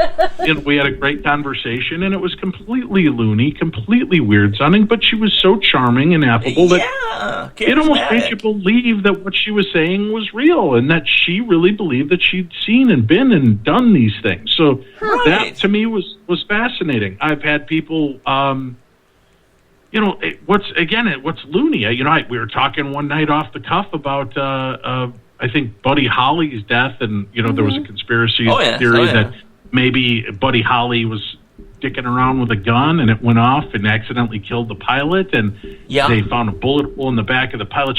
And we started talking about other elements, and all of a sudden, the pilot of Ricky Nelson's crashed plane called in our show and talked to us. Really? And I was like, holy crap. And I had a chance. Ricky Nelson was one of my favorite singers. Yeah. And here I get to talk to the pilot. And I said, hey, what's to this rumor that Ricky Nelson was freebasing cocaine and that's what caused the explosion? And this guy said it straight. No, it was a faulty heater. I told them we shouldn't go up. And we went up. They had to get to where they were going. We went up, and the heater caught fire. And unfortunately, everybody perished, and I was one of the lucky survivors. Wow. So you hear that. We were talking about serial killers one night, and one of John Gacy's almost victims called in. Crazy. And, had escaped from Gacy's grasp. So, you just never know who's listening and how it might affect or impact them. So I've say there's some crazy stuff I've heard. I've, heard some of the most remarkable stories of, this first guy called in and he was telling me, you're telling all these stories of black-eyed kids and the Bloody Bones Man and Shadow Man and Batman. Yeah. I had this experience with this frog-like creature. And I remember being a little kid and it would sit outside my door. It was almost my size and it sat there. What? And it wouldn't do or say anything unless I got out of bed and started approaching, and it would bark at me to get back in bed. Oh my God! Okay, I got goosebumps. And it was very, very sentinel, and I'm like, okay, and it sounds madcap, right? Yeah. Right. And then all of a sudden I start hearing from other people. They're like, I had the same thing. Then I start noticing a through line as I talk to these people. Yeah. What was happening at the time? A lot of my parents were fighting in the other room. Maybe this gargoyle-like creature was there to frighten the kid from getting involved in something that could have escalated and ended up in murder. Could have ended up in brutal violence or an accidental death. Sure. Like protecting. So again, it's all hypotheses and theory, but it's an interesting thing to consider. And why are all of these kids that had this experience all dealing with kind of dysfunctional, family aspects? That is so unique. I've never thought about it that way. Yeah, wow. That they could be scaring you. What you think is being scared is they're being protective of you. Yeah. Wow. What is your take on the Mandela effect? It's funny. Long before the Mandela effect was out, we had done a radio show, and we called it "Who Brought Kirk Douglas Back from the Dead?"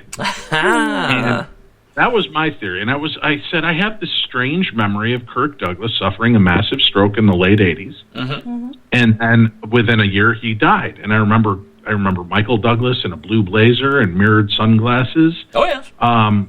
Talking about it and the impact, and taking off the glasses to wipe the tears from his eyes as he was telling about his father, Kirk Douglas. And lo and behold, Kirk Douglas lived to be, like 103 and died like only a couple of years ago? Yeah. Wow. And people around the world remember Kirk Douglas dying.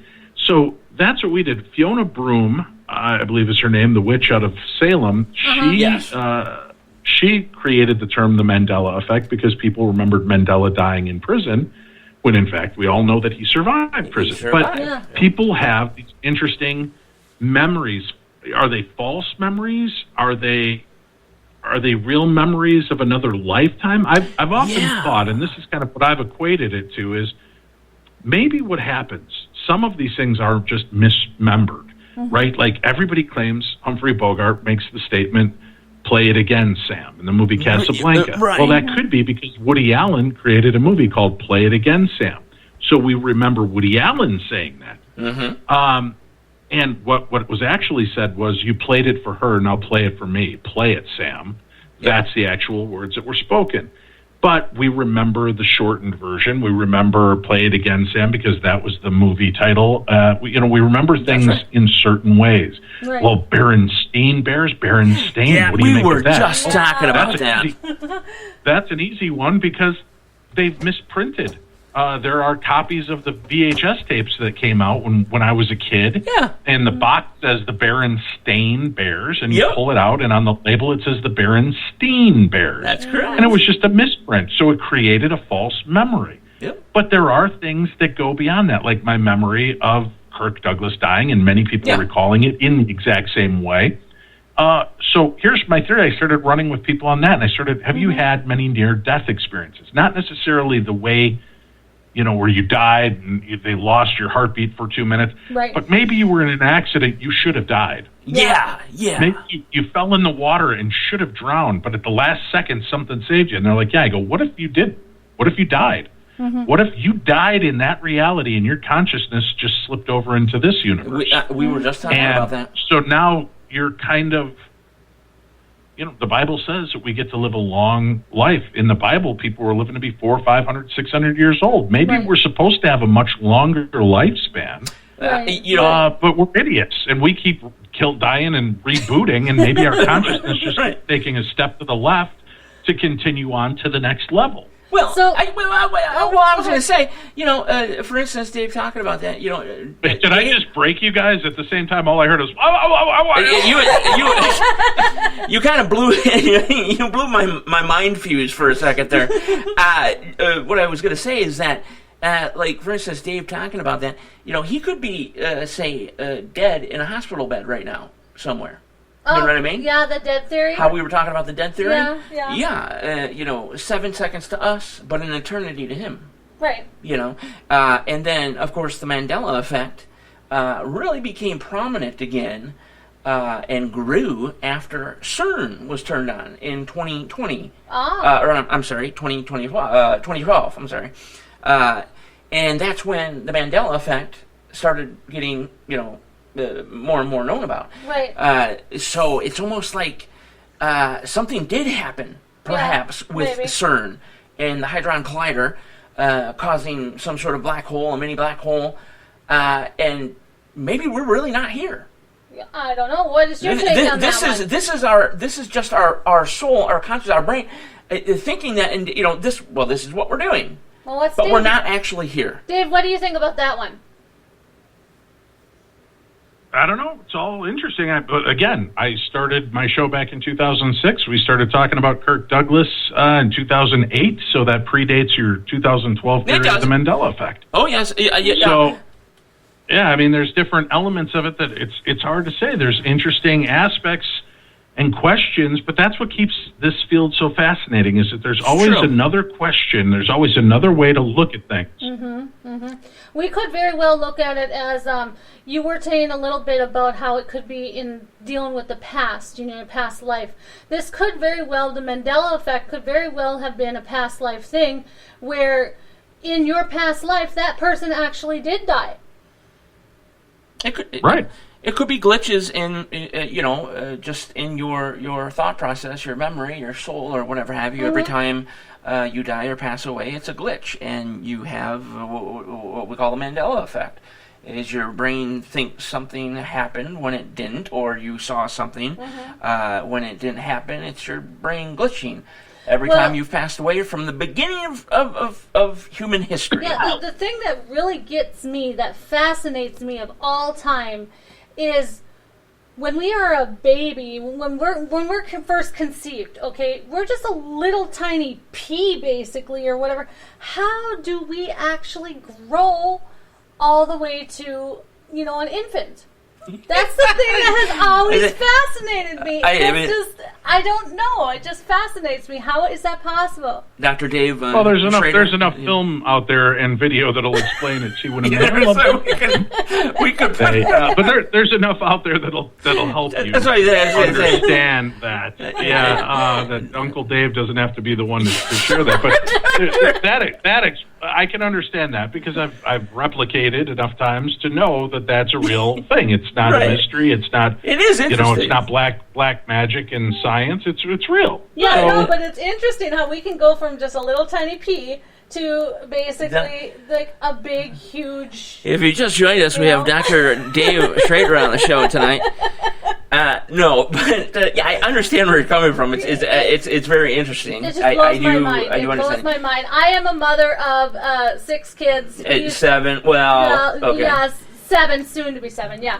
But, the thing is that, no, I'm not pregnant. You get to the depth of things. Son. Again, you're brutally honest. You get to the depth of things that really, no, I'm not laughing. You really do. You get to the depths of things. You're very honest. I've asked my doctor the same thing. When I go in and I have a baby, I'm like, how is this possible? How can it grow from something tiny to just big, and I'm having this infant, how do we form, he doesn't have a quick answer. I'm sure David's looking at his watch right now. So, Dave, have you lived in Minnesota your whole life? No, I grew up in the Chicagoland area, did you? About 22 miles west of Chicago in Medina, Illinois. Okay. And moved to Minnesota in 1988, 89, and I've been here ever since. So I've been here 35 years of my life, so I'm more Minnesotan than I am Illinoisan, I guess, at this point. I almost worked for the railroad in Chicago. College where you live. Oh, was that Winona State? I'm not. I was going to go to college. It's not Big Ten. For psychology, but I chose just out of high school to get married instead. And oh, you were talking about it earlier. You all choose your path. You live and you learn, I guess. I could have been a doctor right now. I grew up. Well, I didn't grow up, but I lived in Waseca, Minnesota, for a while there. And the Waseca Wonder. There you go. Yeah, but I had a fun time in Waseca. I'm not going to lie. About that. Waseca was fun to me. But then I went back home. I'm originally from the Detroit area, then about 45 minutes out of Detroit into the suburbs. But I moved back to Minnesota, the Thief River Falls area for the railroad. And there's just something in me that says, I got to stay in Minnesota. I love Minnesota. I love this type of weather. And that Minnesota nice. That's absolutely correct. Yep. It really is. And I wouldn't go back to the city of any sort at this point. No. So, but, yeah.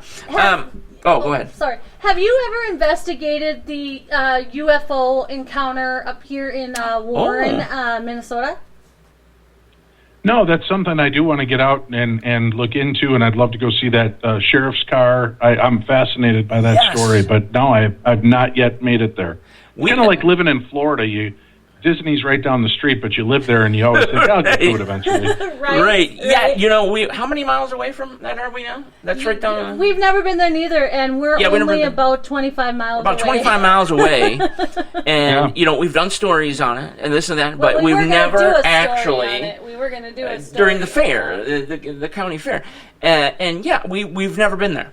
No. So, it would be like a first moment for all of us. Yeah. to just meet up at the police car. But yeah, you want to come join us at the police car? Just making a thing. But no, it was that is the most talked about thing around here. People are so intrigued. That is, yeah. By that incident, and then of course Bigfoot is really giant around here. And the thing is, and trolls. I've never seen Bigfoot. I've lived in Minnesota my whole entire life, and I've never encountered That's Bigfoot. because the trolls protect us from the Bigfoots.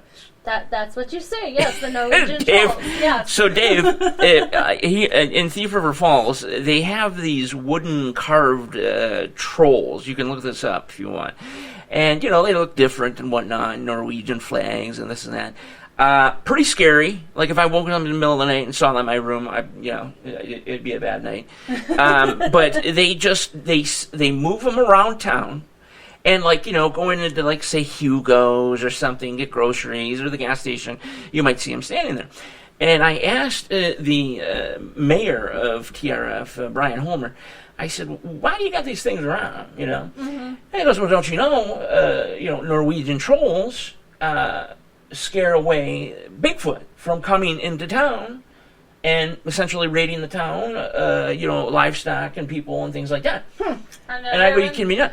I never even thought about that. Look it up. It is. It's a good read. I'll tell you what. Wow. There's a ton of stuff on this, and I want to do something about it on the show. But but yes, apparently, when we're all sleeping, they come to life, and they guard the town. When we wake up, they're back to their wooden shape or whatever have you. And the guys are so clever in town is that every couple of days they move them to different areas. Mm-hmm. So it does look like they came alive and moved and then solidified in a different area. Yeah. So it's really cool. Dave, if you haven't looked that up, you're going to have to look that up. It's really, really interesting. Could be a legend. It could very well be a legend. Up here, it's Norwegian trolls. Norwegian that's like the thing. Trolls and gnomes. That's like really big around here. Yeah, it is, because they were Norwegian, Scandinavian, more Norwegian. It's very Norwegian up here, oofta, if you know what I'm saying. I say oofta mia. Yeah, that was a word I had to learn when I first moved here. Are you saying something negative to me, or is that something positive? My grandmother used to call me a foofaroosh. A foofaroosh. Good Lord. So many words you yes, a learned in Minnesota. foofaroosh means little hellion. I was a little hellion growing up. I was a foofaroosh. Well, since we're talking about it really quick, I knew I was in horrible trouble when my grandmother started talking Polish to her friend on the phone, because I knew she was saying that I was about to get it. And I would get it with a wooden paddle. Oh, boy. That was about the size of, like a magazine. And I remember to this day it said, God loves you. And it didn't feel good. But I'll tell you what, I never did what I did again. Not around her. Not around her anyway. So good stuff with that. Dave, so any plans to maybe do movies, big documentaries or anything like that? Not just TV series?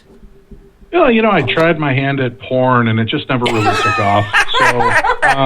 So what's your secondary option then? God. It was Porn and Normal Activity, the movie, and I should have thought that through. Should have thought that through.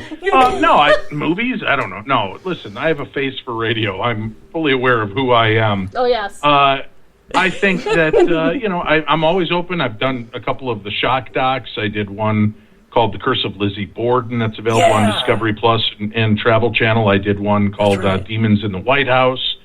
I've been a part of a lot of different programs that are just a lot of fun. But right now my goal is, focusing on my podcast. And again, your followers and listeners can hear it everywhere on most podcast platforms. Or they can go check it out on my YouTube channel, The Paranormal 60. That's the name of the podcast and of the video cast. 60. So you're able to go there, check that out. And I do events all over the world.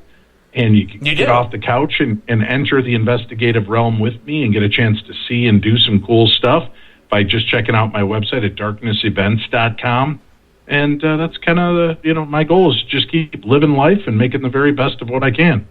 Now, have you ever had on your bucket list, have you ever thought about going to explore Ireland and see what kind of legends and paranormal they have going on over there? The ruined castles. I just did Ireland this year. I did 2 trips to Ireland. Oh, wow. And a trip to Scotland. What did I tell you? That's what. Yeah, you guys should check out my website. You'll find I out knew more that, about me yeah. there. But I've been traveling the world for the last 15 years. You were in New Zealand. I started as going well? out of the country 10 years ago. Romania, Germany, Prague, Scotland, Ireland, Australia, England, Wonderful. France. So I've been hitting them all. I've never had the pleasure of going overseas. Would you ever think of doing a tour and having people come with you, like some people do, to like tour to Egypt and everything? I mean, You are on top of everything. I am. I'll tell you what. Am I off here or what? Do a little bit more research on your guest before you That's have what him on. see, I put her in this situation. Another thought, listen to the thing I just told you 30 seconds ago. Yes, I've been traveling the world doing tours. Yeah. To places like Scotland and Germany and Prague and Ireland and Romania. So, yes, I've been doing that with my listeners. Yeah. I'm doing one in Egypt in February with, we're going to take 30 followers and listeners that can sign up. Tickets are still available. That's I think we awesome. only have about 6 tickets that remain. Okay. I'll be doing Germany and Prague in the summer. It's a dual trip, and you get to go to Germany and Prague with me, and we get to hit some of the cool haunted locations and haunted histories, and we're going to go to the Sedlik ossuary in Prague. We're going to go to Huska Castle. We're going to go to a lot of amazing places. You know, if you could, Dave, I know that you sent some information, but send me all that information so I can get that plastered all over NTR Facebook. I want people to know about this. Anyhow, any more questions there for Dave? Dr. Dave Schrader? I'm afraid to ask them. Don't I might be afraid. repeating Don't be myself. afraid. I'm afraid you asked them as well. So I might be repeating myself David, again. yep, consider shaving your head and letting your goatee turn gray. Yep, I've been doing that too. So Fun times. Oh, I'm sorry about repeating and stuff like that. Sometimes when people that's speak fine. so fast to me, She's- I cannot comprehend it. I had a stroke, you know. I had a Well, stroke back yeah, in yeah. 2016, so I have A a hard mini time. stroke, they called it. Yeah, it was just a mini ischemic stroke, but you know, when people talk really, really fast to me, I have a hard time comprehending it right away. Well, it's not that, You know. that it's really, really fast. You Well, know, he it's was going just pretty fast that about that with going through all the places he visited. and well, everything, right, so I understand. I didn't hear that tour part. you're getting so much better. That's why I said, wow, Dave Schrader, having the ability to talk to him is going to be so much fun for you, and you're going to learn so many things. Oh yes, I have. I have learned a lot of things. You know, I'm about ready to go jump on your page right now and see a lot That's more what I'm about saying, you. you know. So you know, Dave will fuck with you, and Dave will help you out at the same time. well, first of all, don't spread the term that I'm going to fuck with anybody. My wife will be upset about that. Well, not in that manner. Oh boy. Oh, go ahead. Oh man. Go ahead. Okay, I'm gonna stop. Like turning red here now. It's I can't okay. believe that was. It's okay. It's not like we're on you know, you're not all over the world right now being broadcast. You're okay. Oh, what is your take on dreams? Do you think it's just Ooh. the mind playing Wide tricks open with question. you, or do you think that it might be something involved in your past, future? You ask these big questions that would take an entire episode just to start to crack the You shell. know, that's what I love. And you want a quick little answers before 4 minutes left. We got- on the show yeah, together. yeah, we got- yeah, I think it's let's all get of the about- above. The dream about 7 run minutes. is a way for our brains to work through our waking life. Our Yes. dream realms are an escape for us to help us get through things. I think that there are all different elements to it. I think it's a glimpse into our past lives. I think it's a glimpse into our future. I think that's why we have precognition and Yes. precognitive dreams. I think there's a lot of different things. I also think that spirits can visit us in that realm. I had a very profound experience with my grandfather coming to visit me during a dream visitation. So I think dreams are the closest thing to death that we get in life. And I That's think true. that's why we have such an interesting connection to them. You know, before you, I know you have something to say. I know you do.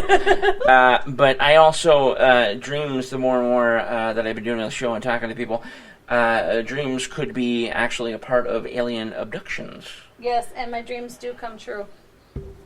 Well, explain to them why that's the scary thing. You know, I have dreams, and some of the dreams that I have, they have come true, or are about to come true. I've had dreams that there's one dream where we're going to be in 2025. Quarter of us is going to be left. 3/4 of us is going to be taken out, and it's going to be within a civil war. Amongst ourselves, you know, and everything. There's also dreams where I've had that we're going to have a big, huge devastation, and it's going to start in 3 different series, and one of the series is going to be like the water is going to turn all black, and it's going to be boiling. Almost this like, is insane stuff. Almost like a volcano erupted in a way, you know, and then the second series is where the rain is going to turn to acid, so if it touches you, obviously it's going to burn you. And then the third part is that fireballs are going to come flying from the sky. They come falling down and flying from the sky at you, and then it's all going to be just black. You're going to be gone. You could have a week worth of show with her. She has so many fascinating dreams. I do, and I remember all of them. I'm blown away by some of the stuff that she says. I mean, the things that you've experienced. Yeah, but one of the dreams spirituality. One of the dreams that I had was my grandmother. She was really sick, you know, and I don't know if it's something I conjured up or what, you know, because she was sick and everything, or if it's just something that came to me. But I had always felt that, you know, ever since we put her in the nursing home, that she didn't have very much time to live, and that she was going to pass away somewhere close to a holiday.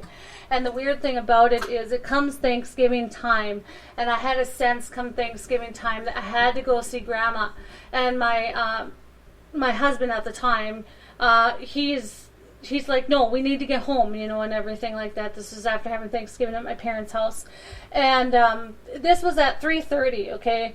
And I said, no, I need to see Grandma. I need to see Grandma now, you know. And he's like, no, we'll just call her when we get home and stuff. So then when we got home, I got a voice message on my answering machine at 3:45 that she had passed away. Yeah. Amazing how in tune we really are to the people and the things in our world, and how many of us just blow past it or ignore those little moments of intuition. Yeah. That's why I said life is really, the magic lives within the moments in between living, and paying more close attention to those. That's right. Yeah. I think if you have a strong connection with someone, like me and my grandma, we were inseparable. And I think that possibly what happened is I felt her possibly dying. Through her spirit in a way. It's almost like her spirit connected with me. I can absolutely understand were that. so strong, yes. You know, energy was so strong. And I think that's what happens when a lot of people have these either deja vus, or they have these you know, what are they called? Intuitive messages or experiences or whatever. It could very well be that you're so attached to that person that the energy is connecting to you through their spirit. Right, I understand what you mean. Like when you're in pain and stuff, I feel like you do. And all that. You do. Yeah, I do. It's like sympathy pains in a way. Yeah, it really is. And then, you know, the one thing that's kind of interesting, Dave, is that, you know, I worked for the railroad for a very long time as a certified conductor, and they always taught you to know your surroundings. Know your surroundings. My gosh, I was told 1,000 times a day, know your surroundings. Right. And, you know, as I started working more and more with the railroad, I realized that that saying was absolutely true. You better know your surroundings, or you could die. Yeah. Okay, let me put it that way. You could just slide Boy, off. you are two of the cheeriest motherfuckers I've ever spoken to. Holy shit, if she's not telling me post-apocalyptic dreams before I'm going to bed, you got to be aware, because you could be killed at any moment. Wow, cheery fuckers. I go to bed with this shit on my brain now? Sorry. I had to get this out since this all got started. It's supposed to be a real hoot at a party. I'm telling you, we come in and everybody's like, hey, Brewer and Gregerson are here. Hey, there's a fire out in the yard we have to go put out. We'll see you later. Oh, Dave, this is one of the best shows I think I've ever read. But no, what I wanted to point out is that they taught you about knowing your surroundings. Oh, God, you're not done? No, I'm not done. Don't sleep tonight. Dad's going to have to push the car because I can't be trusted to drive in the morning. I'm thinking of the most bleak nonsense on the planet. I'll tell you something funny about one of my dreams here. Well, let me just finish. I gotta finish this. Maybe that will help you. We're running out of time here. Let me finish this now. So they taught you to know your surroundings, and they said you'll know this too. This will stick with you in your real life. And before I started this show, and before I got into this type of stuff, this type of talk, late night talk and whatnot, infotainment or whatever have you, I utilize that in real life. Know your surroundings. So I am more attuned to things. Yeah. I notice more things, and that's all I wanted to say. Yeah. So, there you go. You go that might have just been easier to say than, you gotta be careful, you could die at any time. As far as the railroad goes, that is true. Well, I used to always have dreams here. I'll leave you with a good note here. I used to have dreams all the time about me showing up to school without a bra, and I was so afraid, to even walk into school, and I look down, and here I'm wearing a bra, and most of the time when I'm wearing the bra, it's either a white shirt or it's a dress or something where you stepped can away, and you're talking about your bra right through it, so. Now I make sure that every single day I wake up and I have that bra right next to me to put on. I mean, Dave is definitely... She had dreams about not wearing a bra to school. It's funny, a lot of the boys in her class had the same dream about her. It was interesting, isn't it?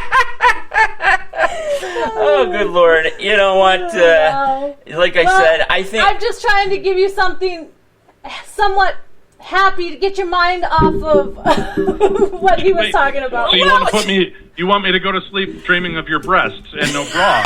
Again, my wife's not going to be happy with these suggestions. This is, oh my goodness. That is not what I'm trying to do, but I was trying to get you to I'm laugh. Sorry, honey. I had no idea this interview was going to be like this. This show went from, you know what, this is pretty cool, everything's going great, and then it just went whoop right off the track. Yeah. But you know what? I still had fun. I'm going to tell you that. Yes, I really did. It was a lot of fun. It was a lot of fun.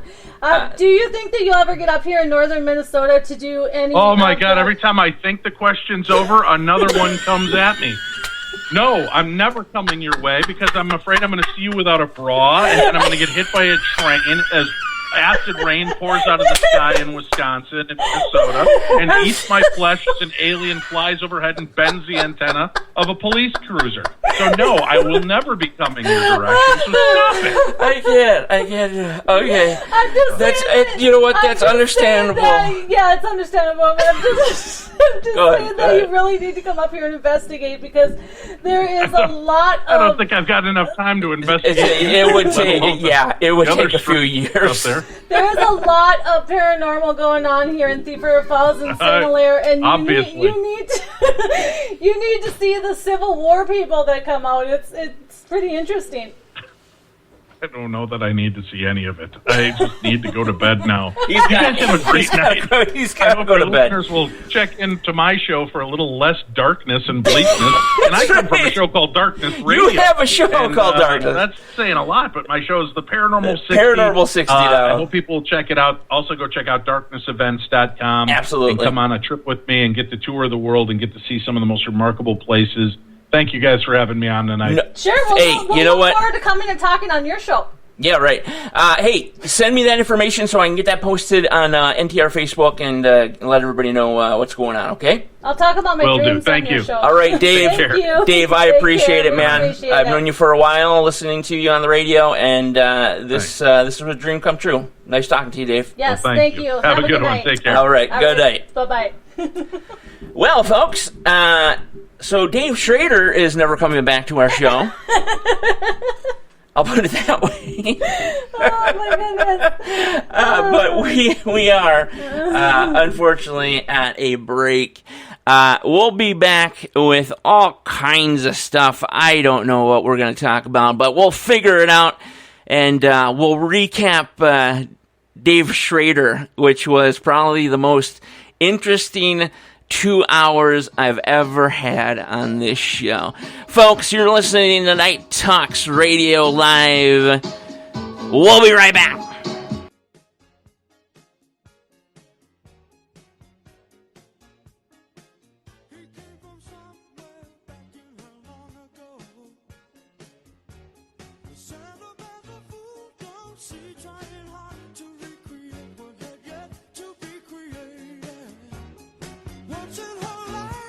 She musters a smile for his nostalgic tale. Never coming near what he wanted to say, only to realize it never really was. She had a place in his life. He never made her think twice as she rises to her apology. Anybody else would surely know he's watching her go. But if who believes he sees, no wise man has the power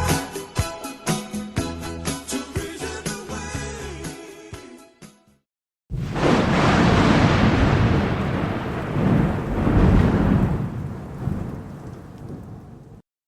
Hey everybody, this is Daniel Brewer live with you, host of Night Talks Radio and NTR Daily. I hope you're enjoying our broadcast tonight, but I got a few things I need to tell you. Folks, if you got a single patriotic bone in your body, you absolutely need to check out our conservative buddies at PatriotShit.com. That's right. I said PatriotShit.com. Patriot Shit Outfitters have a wide range of high-quality American-made products. None of that communist Chinese crap. Patriot Shit Outfitters have awesome, high-quality patriotic patches, as well as super patriotic gun holsters. Even for those of us who have the Glock 19X.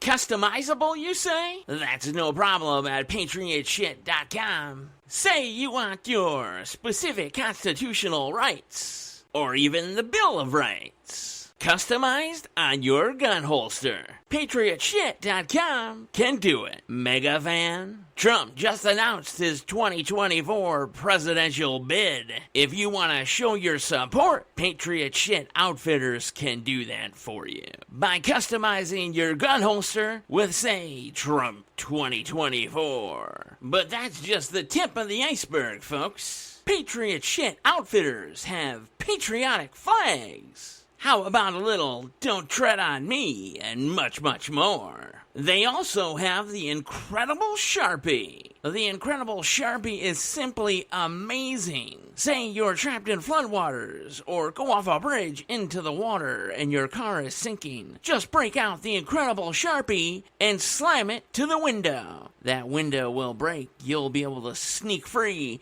and swim to get that life-saving air. On top of that, people around you in public won't even know that you have a weapon on you. So, since Biden told the left to attack any Republicans or conservatives, they won't have a clue. Oh yeah, and for those patches that I spoke about earlier, you gotta have a place to put them, right? PatriotShit.com has adjustable mission caps with loop area for morale patches. Not to mention shirts as well. Also, multi-purpose bug-out bags, along with multi-purpose backpacks. Need some stuffing stockers for Christmas? Why don't you get the family a few bracelets? Bracelets that say, "Fuck Biden," the perfect family Christmas gift. And of course, PatriotShit.com works exclusively with Glock. Also, for law enforcement, they have handcuffs. And those few items that I just mentioned are simply just the beginning. So get up, get off the couch, head to your computer, and type in patriotshit.com. Purchase everything that you need, and then at checkout, type in the code REDWAVE24 for 10% off orders over $10 or more. Again, that's REDWAVE24 for 10% off $10 or more in purchases. On behalf of Patriot Shit Outfitters, this is Daniel Brewer from Night Talks Radio. Go get conservative.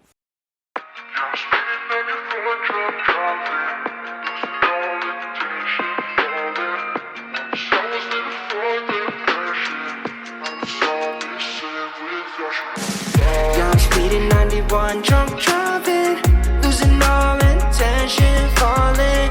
Once I was living for the passion, now it's all missing without you. Yeah, I'm speeding 91, drunk driving, losing all intention, falling. Once I was living for the passion, now it's all missing without you. 새벽 2시 밤늦게까지 telling me that you Gucci 너답지 않지 got me driving like a movie 난 아직 고시 걱정 따윈 없지 pedal to the floor only seconds left to go 새벽 4시 오후 아침까지 미안한다고 말하지 나답지 않지 got me calling like a movie 난 아직 굳이 걱정 따윈 없지 pedal to the floor only seconds left to go Intention falling.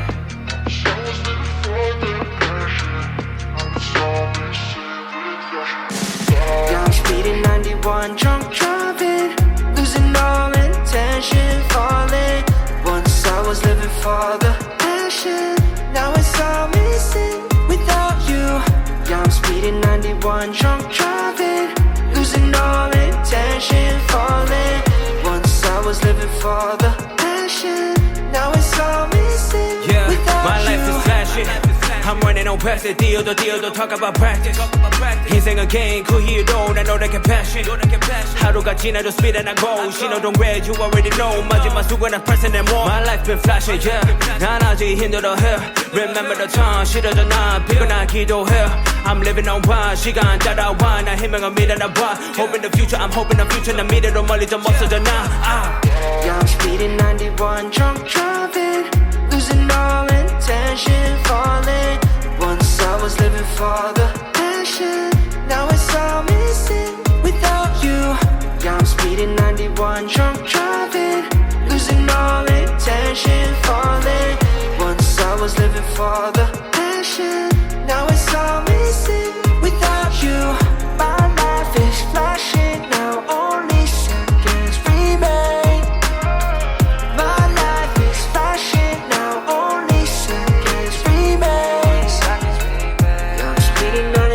Drunk driving, losing all intention, falling. Once I was living for the passion, now it's all missing without you.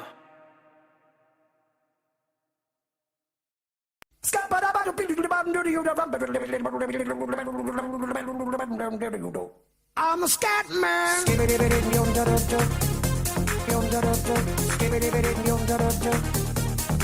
I'm a scat man.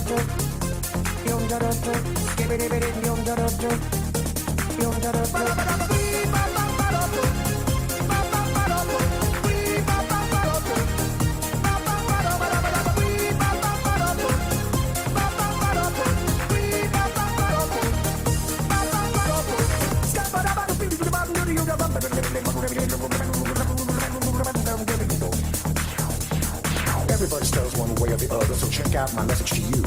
As a matter of fact, I don't let nothing hold you back. If the scat man can do it, so can you. Everybody's saying that the scat man stutters but does and never stutter when he sings. But what you don't know, I'm gonna tell you right now that the stutter and the scat is the same thing. Yo, I'm the scat man. Where's the scat man? I'm the scat man.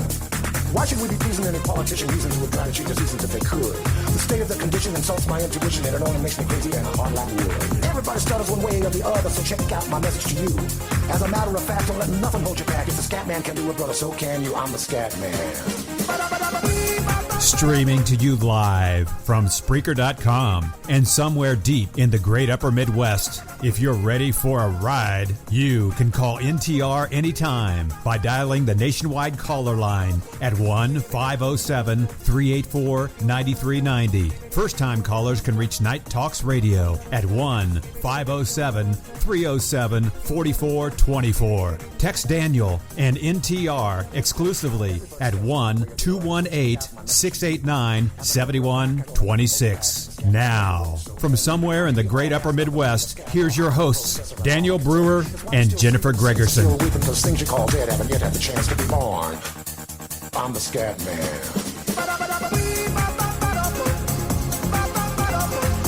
What a perfect song for tonight's adventure. Yeah, that was quite an adventure. With the Paranormal 60 host, Dave Schrader.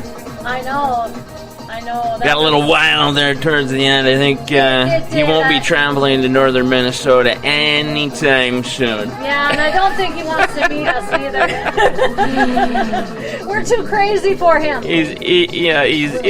I would hope he's joking, but no, Dave's a great guy. We're gonna post all that stuff for you, so you have that information about his shows, his TV series, adventures that he goes on, tours, all that good stuff. Upcoming ones as well. That's right. We'll get that all posted for you on NTR Facebook and, of course, the chat group.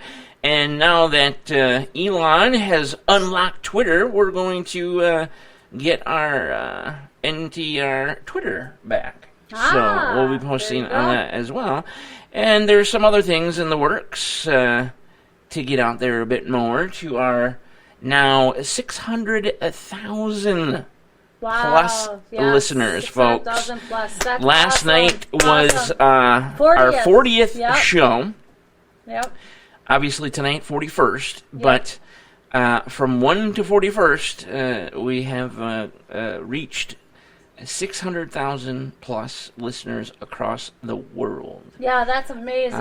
There's more. There's more than 200,000 alone in North America. That's amazing. Good job. Good job. Pat ourselves on the back. Thank you for so that much one. for listening to us. We enjoy doing this every night, pretty much. We only have Monday off.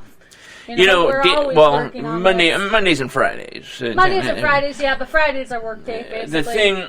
The thing Dave had brought up is, to get into radio, you can't be the same. You can't be cookie cutter. Nope, gotta be unique. You gotta be unique. If I were to ask Dave that question now, I think Dave would go, sure as shit, you have a unique show. Yeah, right.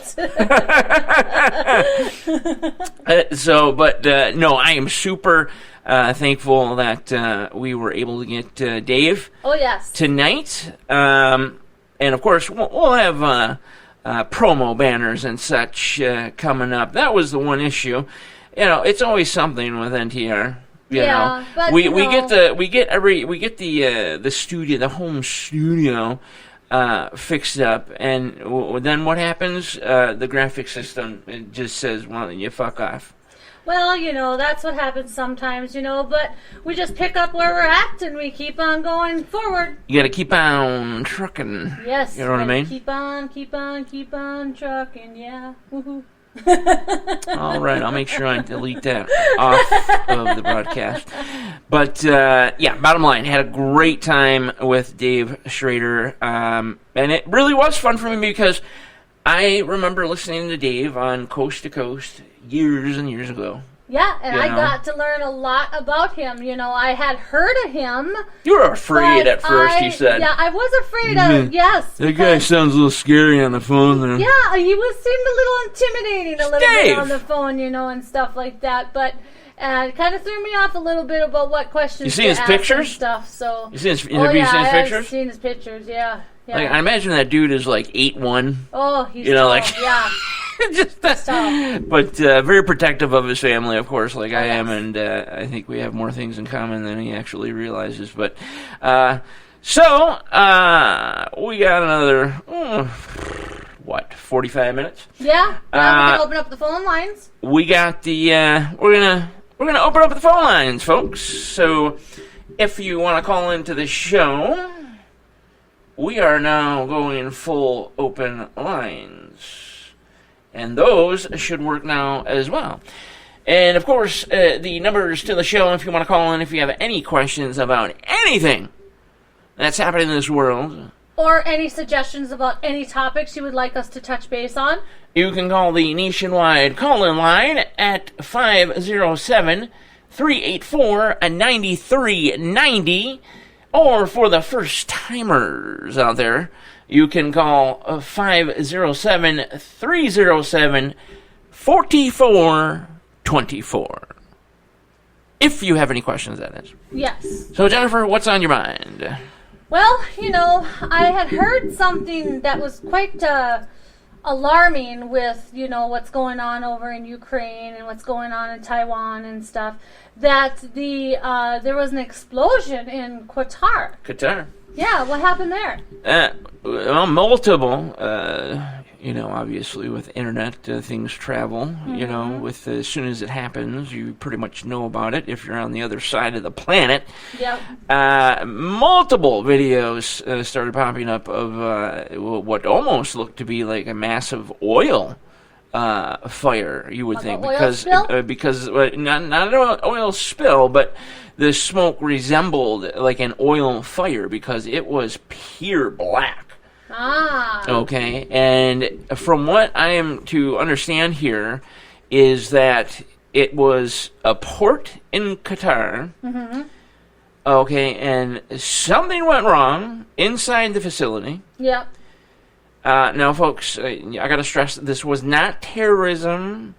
There is an investigation, but there are no signs that this was terrorism or anything of that sort. Well, see, that was my first, my guess, because of the fact that what's going on in Ukraine and what's going on in Taiwan. Right. I don't know if there's anything going on between Qatar and another country or anything like that. You're not the only one that thought that. Even I saw it and I was like, well, there we go. Mm-hmm. Because it was so close to the World Cup village. Right. Okay, because they have a little.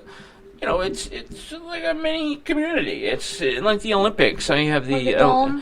Not a dome, but just an area, a village, for all the people that come from around the world to see the World Cup 2022 in Qatar. Yeah. And it happened very close to the village, so right away people were like, oh, yep, that's terrorism. They're trying to, Did it interrupt the game? Did not. No games were interrupted, but as I said, who's many on top people. so far with the game? Who's on top? Well, it's still hard to tell. Round of 16 is coming up for Team USA. They must. Talk about real life mixing with sports and this and that. We must defeat, win against Iran. Wow. On Tuesday at 1 p.m. In order to move on to the round of 16 for the World Cup. But how ironic is that? With everything that's going down in the real world, we have no choice but to win against Iran. A tie will eliminate us. A loss, obviously, will eliminate us. Who's the top one right now? Who's the top country that we need to be worried about? Worried about in our in the group, or worried about in the whole thing? In the whole thing. Well, let's say Brazil is always dangerous. Argentina, same thing, very dangerous. I have a pen pal from Argentina. Oh, excellent. And Kenya. Well, there you go. But, I lost touch with them. I wish I would have continued, though, because then I would have known a little bit more about their countries. Anybody out there that knows about what happened to Canada, I don't know if they won their previous game, but they were in a group as well for the first time in a very long time, and had an opportunity, just like everybody else, to get to the round of 16 and get closer to the World Cup. the odds of Canada doing that, though, are very slim. Right. If you made a bet on Canada winning the World Cup, my gosh, you'd be a millionaire right now. But most likely you're going to see Brazil, possibly Croatia, Argentina. I go for Argentina. That's my vote. Okay, and and then of course you have your sleepers out there that you have to watch out for. That just it's the same thing like college basketball March Madness. Huh? Remember Loyola College in Chicago? Yep. When they made that run a few years ago, I'm not gonna call her a mascot. But remember the old lady in the wheelchair? And that was the inspiration for them. And those guys knocked off some top dogs, and they were right there. I believe they made the Final Four, but unfortunately were eliminated before the national championship. But for a team like Loyola, Chicago, how many times have you heard me say, man, we got to play Loyola Chicago? No, you know what I mean? Not very often. No. So, but that is how I can define sleeper for you. So that was a sleeper team, and in the World Cup, they come alive. There's something that inspires them, and maybe losing all the time maybe might inspire them. Possibly, we don't lose anymore. We want to fucking win. Yep. But their inspiration was she was an alum. I believe she was a female basketball player for the team back in her day, possibly even a coach. I think she was a nun towards the end. I'm not sure. I'm only 40% on that, folks. But they were inspired by her. Yeah, when they rolled her, and it was she was a nun. Yep. And so you don't know what's. Is she still alive? Unfortunately, I don't believe so. Oh. I think she passed away more than 2 years ago. Again, I'm about 40% on that, but I do believe she did pass away. Oh. Unfortunately, she was quite old. I don't want to call her a mascot. No, but you know that what I mean. But number one fan. Yeah, she was. She was definitely their number one fan, and was courtside the whole time. Maybe she had friends or relatives in, the actual on the team or something like that. Maybe. No. It's just that she was a lifelong fan, and like I said, I believe she played basketball. Oh, in her day, and I believe she was a coach, and I also believe that towards the end, before she was in the wheelchair, for reasons I don't know why she's in the wheelchair. I don't know what caused that, but I think she became a nun as well. There, it's a very godly school, and on top of all of that, just a huge basketball fan. Yeah. So she was courtside for all those games every single time. So what is the NFL and the AFL looking like right now? Who's on top? You said the AFL. You're separating them like it's the 1960s. Is that how it goes, though? I mean, it's all just the NFL now. But so you're asking who? Now, what are you asking about the NFC or the AFC? And AFC. That's what I meant. Now, what do you want to know about that? Who's on top on the NFC? Who's on first? Yep. Okay. Who's on first? Okay, so who is on top in the NFC? You said? Who was on first? Who's on first? I do believe Philadelphia. What's on second? Who's on first? What's on second? Right. I do believe in the NFC. I think Philadelphia is kind of the top dog. Okay. Of course, you know. The AFC. Who's on the AFC? Top of the AFC. Well, we'll talk about the AFC here in a second, but okay. The Eagles are, at 10-1. You got teams behind them, of course. The 49ers leading the West, NFC West. The Vikings at 9-2 on the NFC North. How about that? Vikings making some moves there. Got one of my favorite players from my team, the Detroit Lions, Hawkinson from Iowa, Hawkeye. Yeah. But Detroit, here is the funny thing, folks. I actually took a picture of it. I'll probably post on NTR Facebook or something. But they started showing pictures of who is in the playoffs, who is a wild card, and who is in the hunt. Right. And by golly, if my Lions weren't in the hunt still. Ooh. So the Detroit Lions, though they are 3 games back, I believe, of the Washington Commanders at this point. Yes. And I'm sorry, the Washington Redskins. Yeah. I'm not going to call them the Commanders. Ridiculous. But they, right now, mathematically, still have a shot to make the playoffs out of the NFC as a wild card team. Okay. They're not going to be able to catch the Vikings in any way. But, and then, of course, in the South, you got just a I would call it a very lame division. The Buccaneers have a small hold on first place at 5-6. They're not even 500, folks. And then you got the Falcons at 5-7, Panthers 4-8, and the New Orleans Saints, who went from being relevant to who the hell are you in just a matter of a couple of years. Drew Brees was out of there. 4-8. So. A lot of possibilities out of Where is Mahomes in this whole entire thing? Mahomes. So you're talking about boy. the AFC. The Chiefs are 9-2. They lead the West. Right behind them, a little far back, the Chargers at 6-5. Raiders 4-7. Broncos, you don't need to worry about. Period. So I'm assuming the Chiefs won tonight. Yes. Awesome. Yes, Ravens.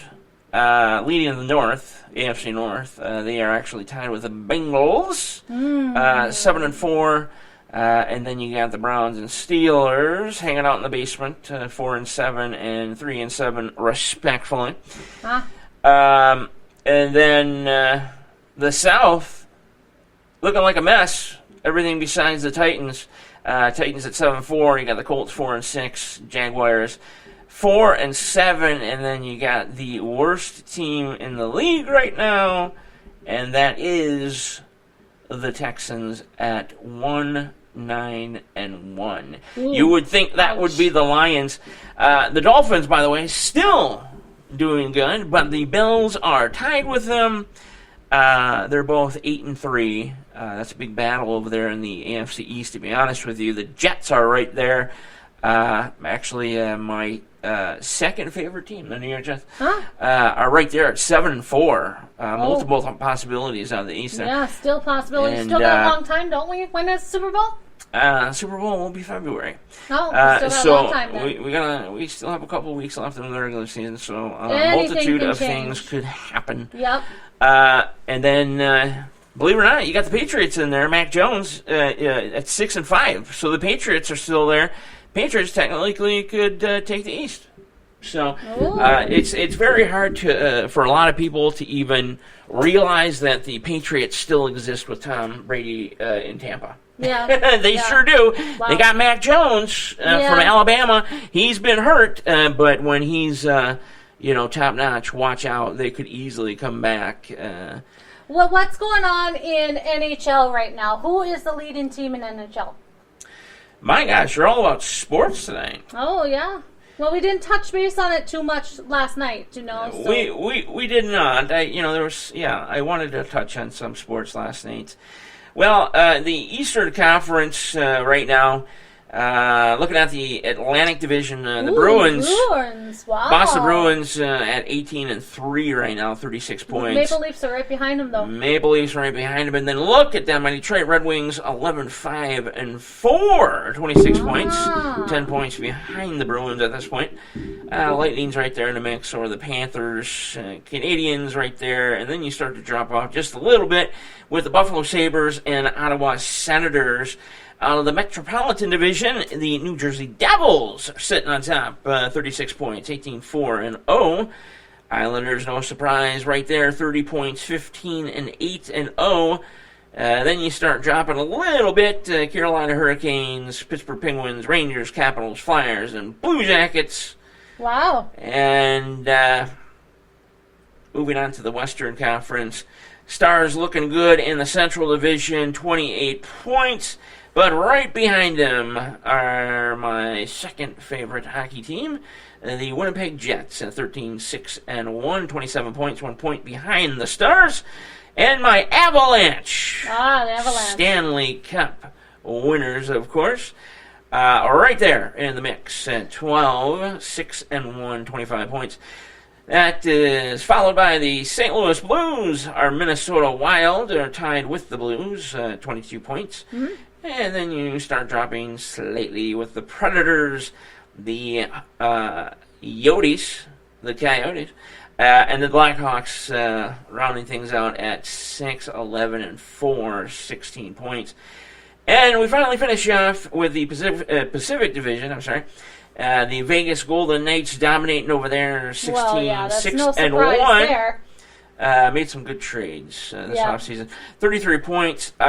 Big surprise here, as the Vegas Golden Knights were in their first season. They went to the Stanley Cup Finals, but unfortunately eventually lost to Ovechkin and the Washington Capitals. But the Seattle Kraken are at 29 points, 13-5-3, second in the Pacific Division. Right behind them, the Los Angeles Kings at 26 points. And Edmonton Oilers, can't count them out, 22. The Flames right there at 21 points, tied with the Vancouver Canucks at 21 points as well. And then you start to drop off just a smite with the San Jose Sharks, 7-13-4, 18 points. And the Ducks sitting at dead last in the Pacific at 6-15-1 at 13 points. Wow. So, if you had to predict right now, who do you think would be facing for the Stanley Cup? Well, I would have the Avalanche out of the West again. Okay. I really don't see. I think the conference finals, I believe, will probably be against the Golden Knights. I'm not going to lie. I'll come out there and say there is a chance that it could be the Kraken. We could have a sleeper there, but probably reality, though, is going to be the Avalanche and Golden Knights again having a semifinal battle for the West, which they had a few times in 2019 and all that good stuff. And then I would say probably out of the East, even though the way it looks right now, I'm going out on a limb here, folks. It's not because I'm being a homer, but I'm talking. I'm seeing the Detroit Red Wings in the conference finals, and just by looking and knowing these things, Islanders. I just have a big shot. It's going to be either the Devils, Islanders, or Hurricanes. So. And then the Stanley Cup Finals, obviously, a little difficult to call. I do see the Avalanche moving on to the Stanley Cup Finals out of the West. And if I had to call it right now, if you're forcing me to do so, I'm going to say the Red Wings will move on, and we will have finally what so many people talked about in the late 90s, early 2000s was the Red Wings and Avalanche could never meet in the Stanley Cup Finals because of divisions and where they were. So the best you could get was a conference final. Yeah. Now, for the first time, if they continue playing the way they are, we could actually see the Red Wings and Avalanche battle for the Stanley Cup. Wow. So, that would be a very big historical event, I'm assuming? Historical event. Well, to a lot of people like me, that in those times are just super crazy hockey fans and this and that. Yeah. That'd be pretty cool to see. The Detroit Red Wings and Colorado Avalanche going at it. Of course, everybody should know the big story on why that rivalry came to be. They were the Quebec Nordiques before they moved to Denver and became the Colorado Avalanche.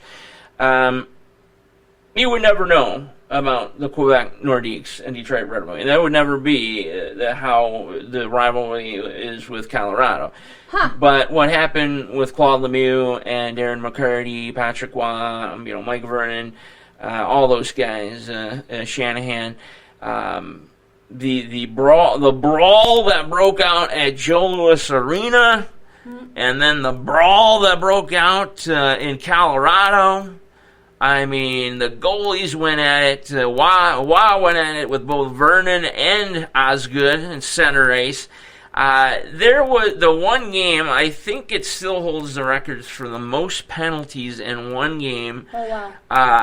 I kid you not. I'll have to show you this one day because, like, hockey wasn't being played. Like, it was topically being played.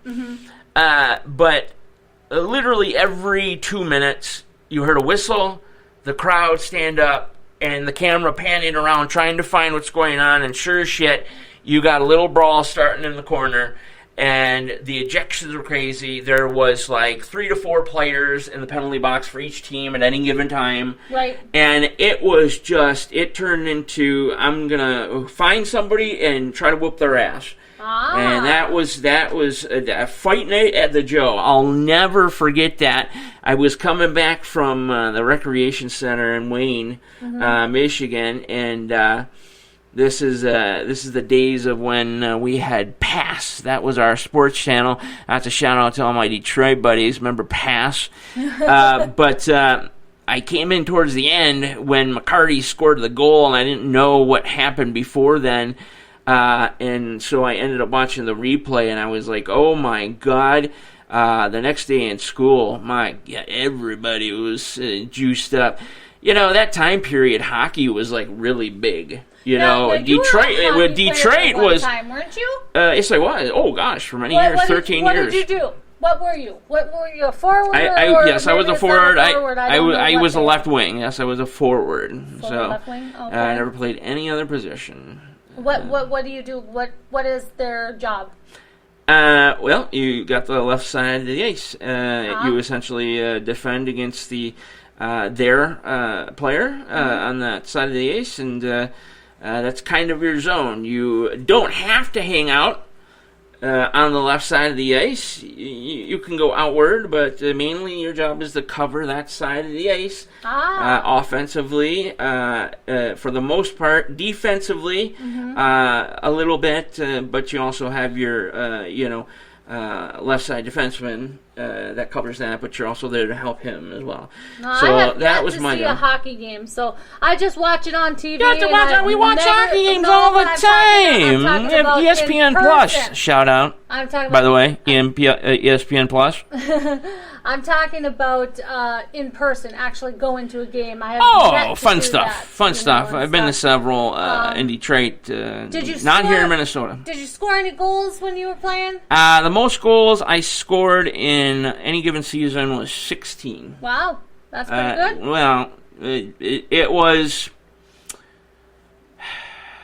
As far as scores go, I guess you could say it was slightly below average. So was this in high school? No, this was juniors. What's juniors? Juniors is essentially the next step into the NHL. Oh. So, but you also have levels in juniors. You have like junior C, junior B, junior A, and all that stuff. But the top, the top leagues, I guess you could say, would be like at the time the Western Hockey League. The Quebec Major Juniors. The Ontario Hockey League, which I played for, and stuff like that. So your next step ultimately would be either to be drafted or go to a tryout at that point. So that was sort of the last level. It's unique because it's not like football, how you draft and stuff. I mean, there is. But there's multiple ways to get to the NHL, including college. But I'll say this again to any hockey fans out there that listen to the show by chance. I would absolutely recommend you go the junior way. Play juniors. Don't make your path to the NHL via college. College hockey does not teach you how to protect yourself. So when you get into the NHL, where you can at most only wear a visor, you're going to find out real quick without a full metal face guard how quickly that puck's going to hit you right in the mouth, or a high stick is going to cut your lip in half. You're going to learn. And you're going to learn how to protect your face. Stay with your beverage to be water only.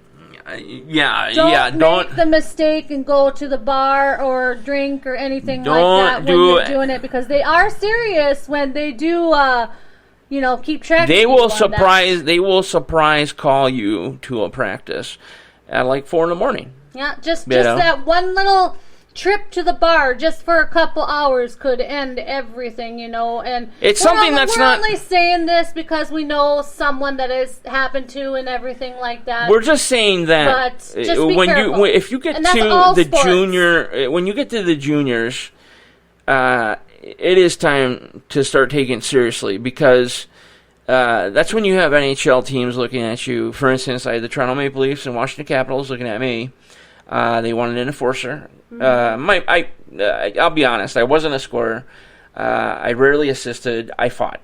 Okay, I mean, I was a fighter. So I had, so they were looking for some enforcers. So I had the Maple Leafs and Capitals looking at me just because of not scoring or assisting. They wanted a tough guy to be out there to take care of business back in that day when hockey was hockey. Yeah. Where there were fights and stuff and hits and all of that. Now it's very finesse and fast, and they wanted to make it a more sleeker, fast game with scoring. So the hockey I grew up with and know, and just like Jaromir Jagr stated, he said the same thing. He was asked, would you ever go back to the NHL now? And of course he's in Czech Republic playing for some leagues out there still, and I think he's like 91 years old now, but he said no, because it's not the same style at all. He liked having to be the way he was with the physicalness and all that. Now he said he would just skate around the guys and score goals all day, and that's all it would be. There wouldn't be any hits, there wouldn't be fights, there wouldn't be roughness. Nothing like that. It takes a lot now to see what you used to see, say, in the Detroit-Colorado rivalry. We miss it. The old school fans, and you know who you are, we miss that old style of hockey. Yeah. They've taken it away from it. It's more about finesse and fast and quick. Right. It's not about busting somebody's ass in the corner anymore. I'll put it that way. Now, when you were in high school, did you ever go through any other sports? High school, the only thing I did in high school was baseball. 2 seasons, I was catcher. Even before high school, I was catcher in different types of leagues and whatnot. So, actually, it was a decision that I had to make. I ended up picking hockey, but I did have a decision to continue with baseball and be a catcher. And, I'm not patting my own ass here, but I was a pretty damn good catcher, man. Yeah.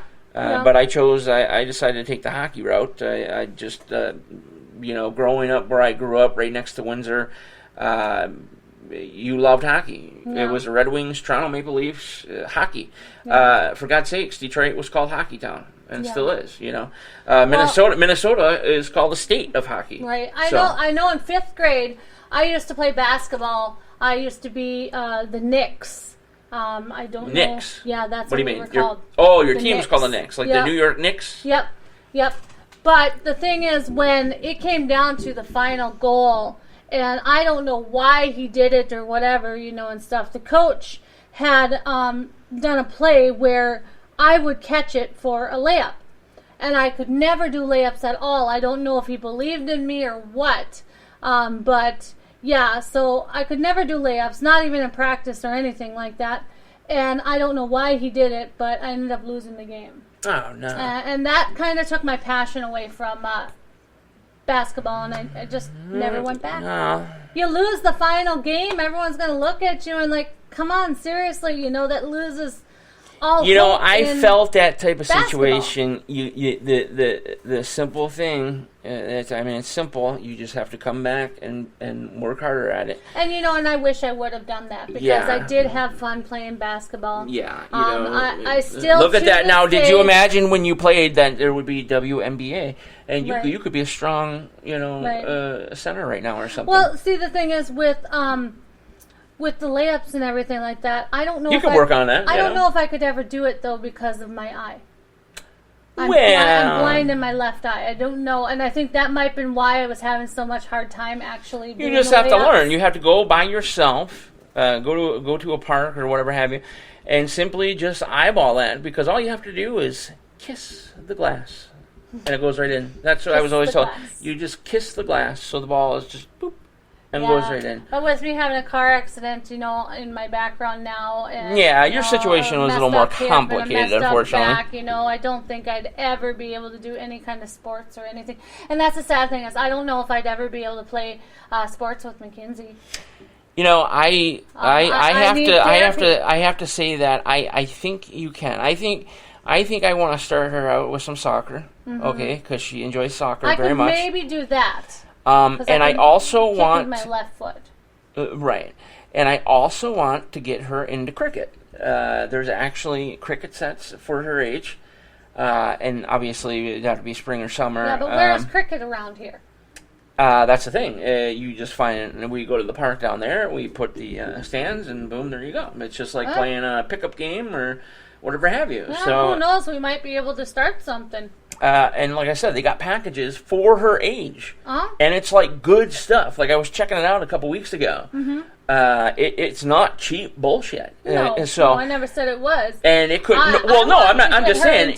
Dance. I want dancing. to do Yes, dancing I would love to she see her dance. loves to dance. I Oh mean, my every time gosh. music comes Every on, time, wow, like when we're she's producing the just show. making her own songs, making her own dance. Oh my God, she everything. is. Wow. It's like she's what do you call those dancers? A mime, Not a mime. No.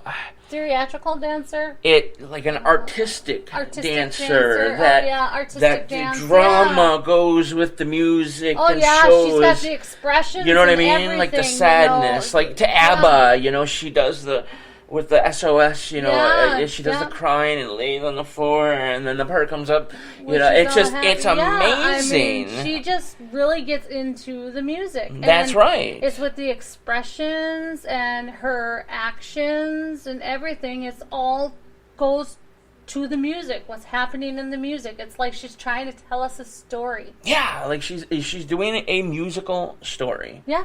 So and just I amazing. think she'd be really That's good at why that. I'm so protective of her. We're both protective of her, and that's also why we believe in the Second Amendment. So Yeah.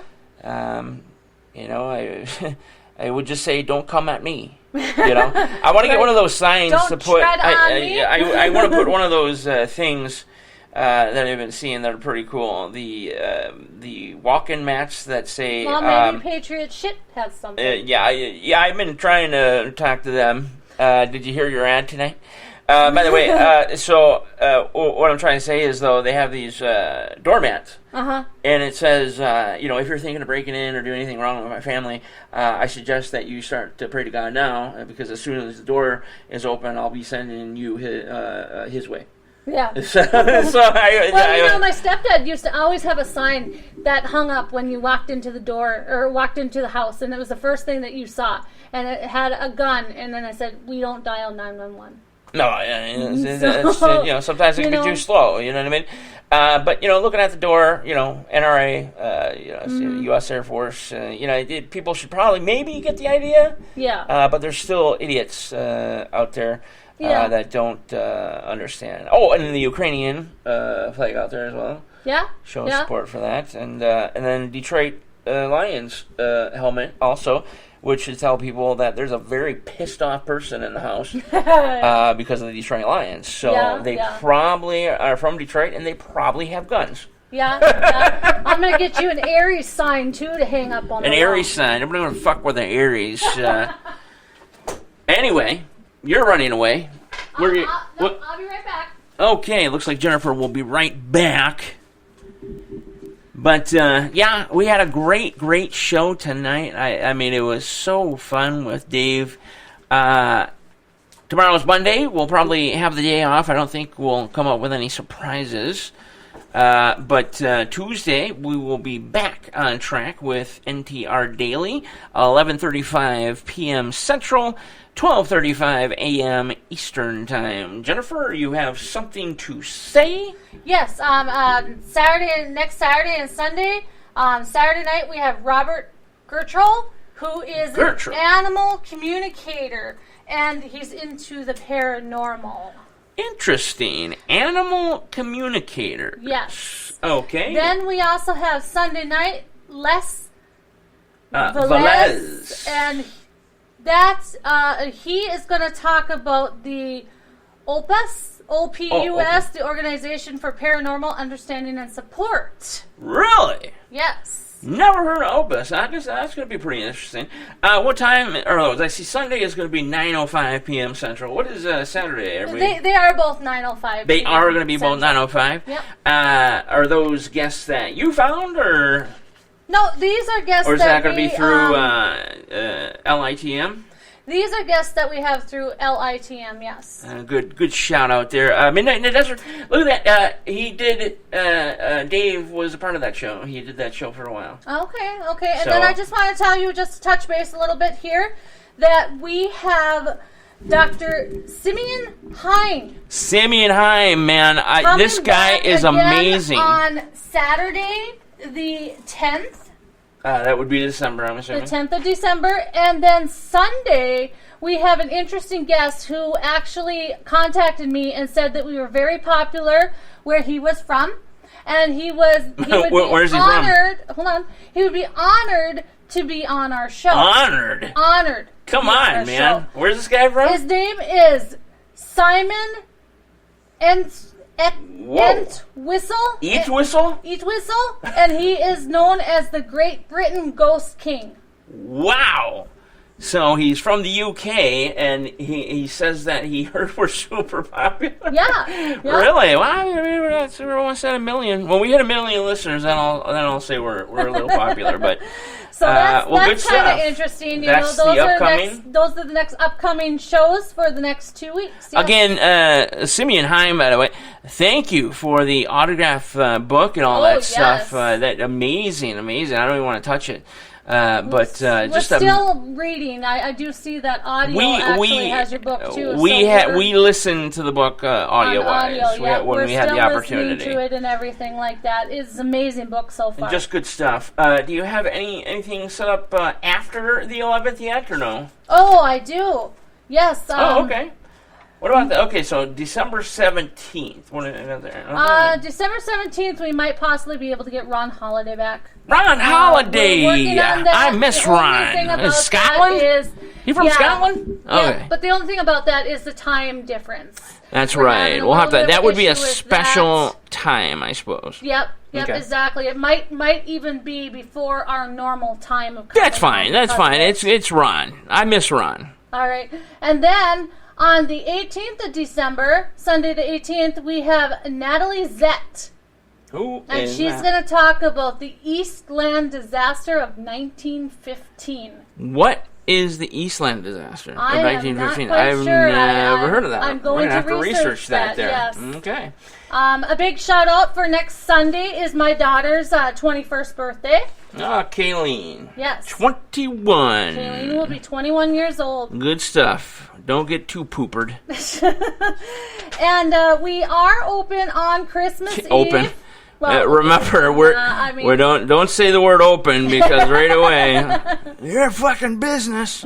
No, we are on a Christmas Eve. We're gonna have a Christmas Eve show. We don't know who we're gonna have yet. I am hoping that we could maybe get Connie Willis. Well, I've already sent a message out to Connie Willis to see if we could. If we can't, I would love to have Connie or Ian. If we can't get Connie Willis, I believe we're going to have. What's Richard Sarrett up to? We got to reach out to Richard. I want to talk to him. I got some stuff I want to talk to Richard about. Oh, really? Yeah. What's that? He blew me off. Oh. Well, that's not I think it was because of the mess that happened in Portland. I don't want to say much about that, but he saw who I was connected with right away, and he was like, "Hey, thanks for being a fan. Bye." Yeah, right. Yeah, right. Okay. So we are working on getting some new people back here too. Some fresh faces and some yes. faces people already know. I'm like still Dave Schrader. still working on getting Kevin Randall back on the show. We haven't been able to get through to him. Oh, you're getting way out there now. No, this is old. Oh, okay. But some of the ones that we have to actually get back is Aaron Montgomery, Kevin Randall. Those ones, the show times did not really work for them, so we had to reschedule. Well, I'm sure we can figure it out. You got any final words for our lovely listeners out there? Just that... Think of a quote of the day. Oh. Think of it right now. Right on the spot. I'm putting you on the spot on Front Street. Quote of the day. Have faith, be grateful, spread hope, dream big, and give love. There you go. Okay. Folks, we are out of here. We had a wonderful, absolutely wonderful show tonight with Dave Schrader. Paranormal 60 is his show, podcast, and he has multiple other shows that we'll be posting on NTR Facebook and the chat group, and hopefully Twitter pretty soon as well. But we had a wonderful show tonight. Besides that, we will be back on Tuesday with a brand new edition of Night Talks Radio Daily. So don't miss out on that, folks. All right, we'll talk to you later. Bye-bye.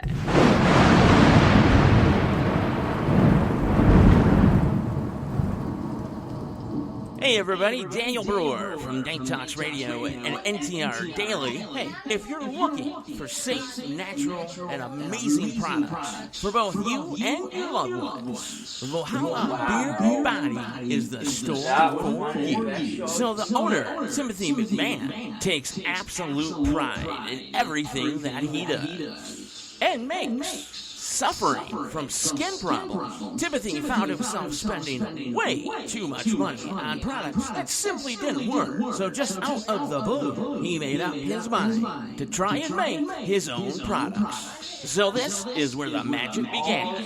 Valhalla Beard and Body has several different bars of soaps, scents, wax melts, beard care products, and soap savers. Everything is homemade and made from bees rescued from the state of Arizona.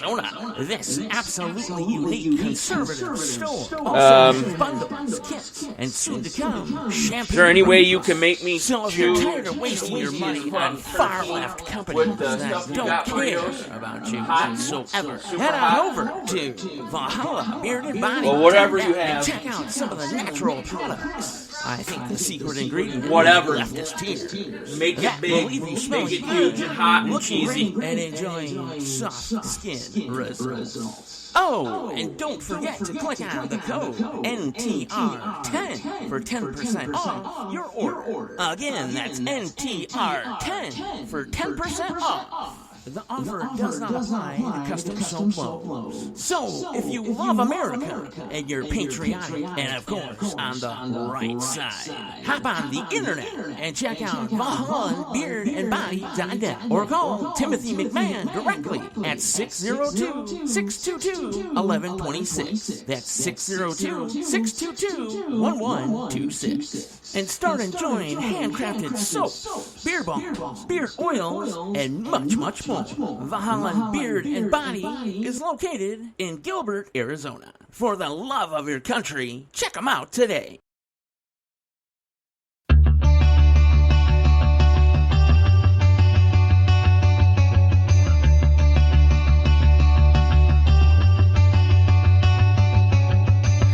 a waterfall, I'm a fire. No surprise we don't go together, but it took us a while before we figured it out. What a shame. I'm not asking you for closure, I just want it to be over. We don't need to break up if we were never aligned. Is that okay? I shouldn't be your symphony.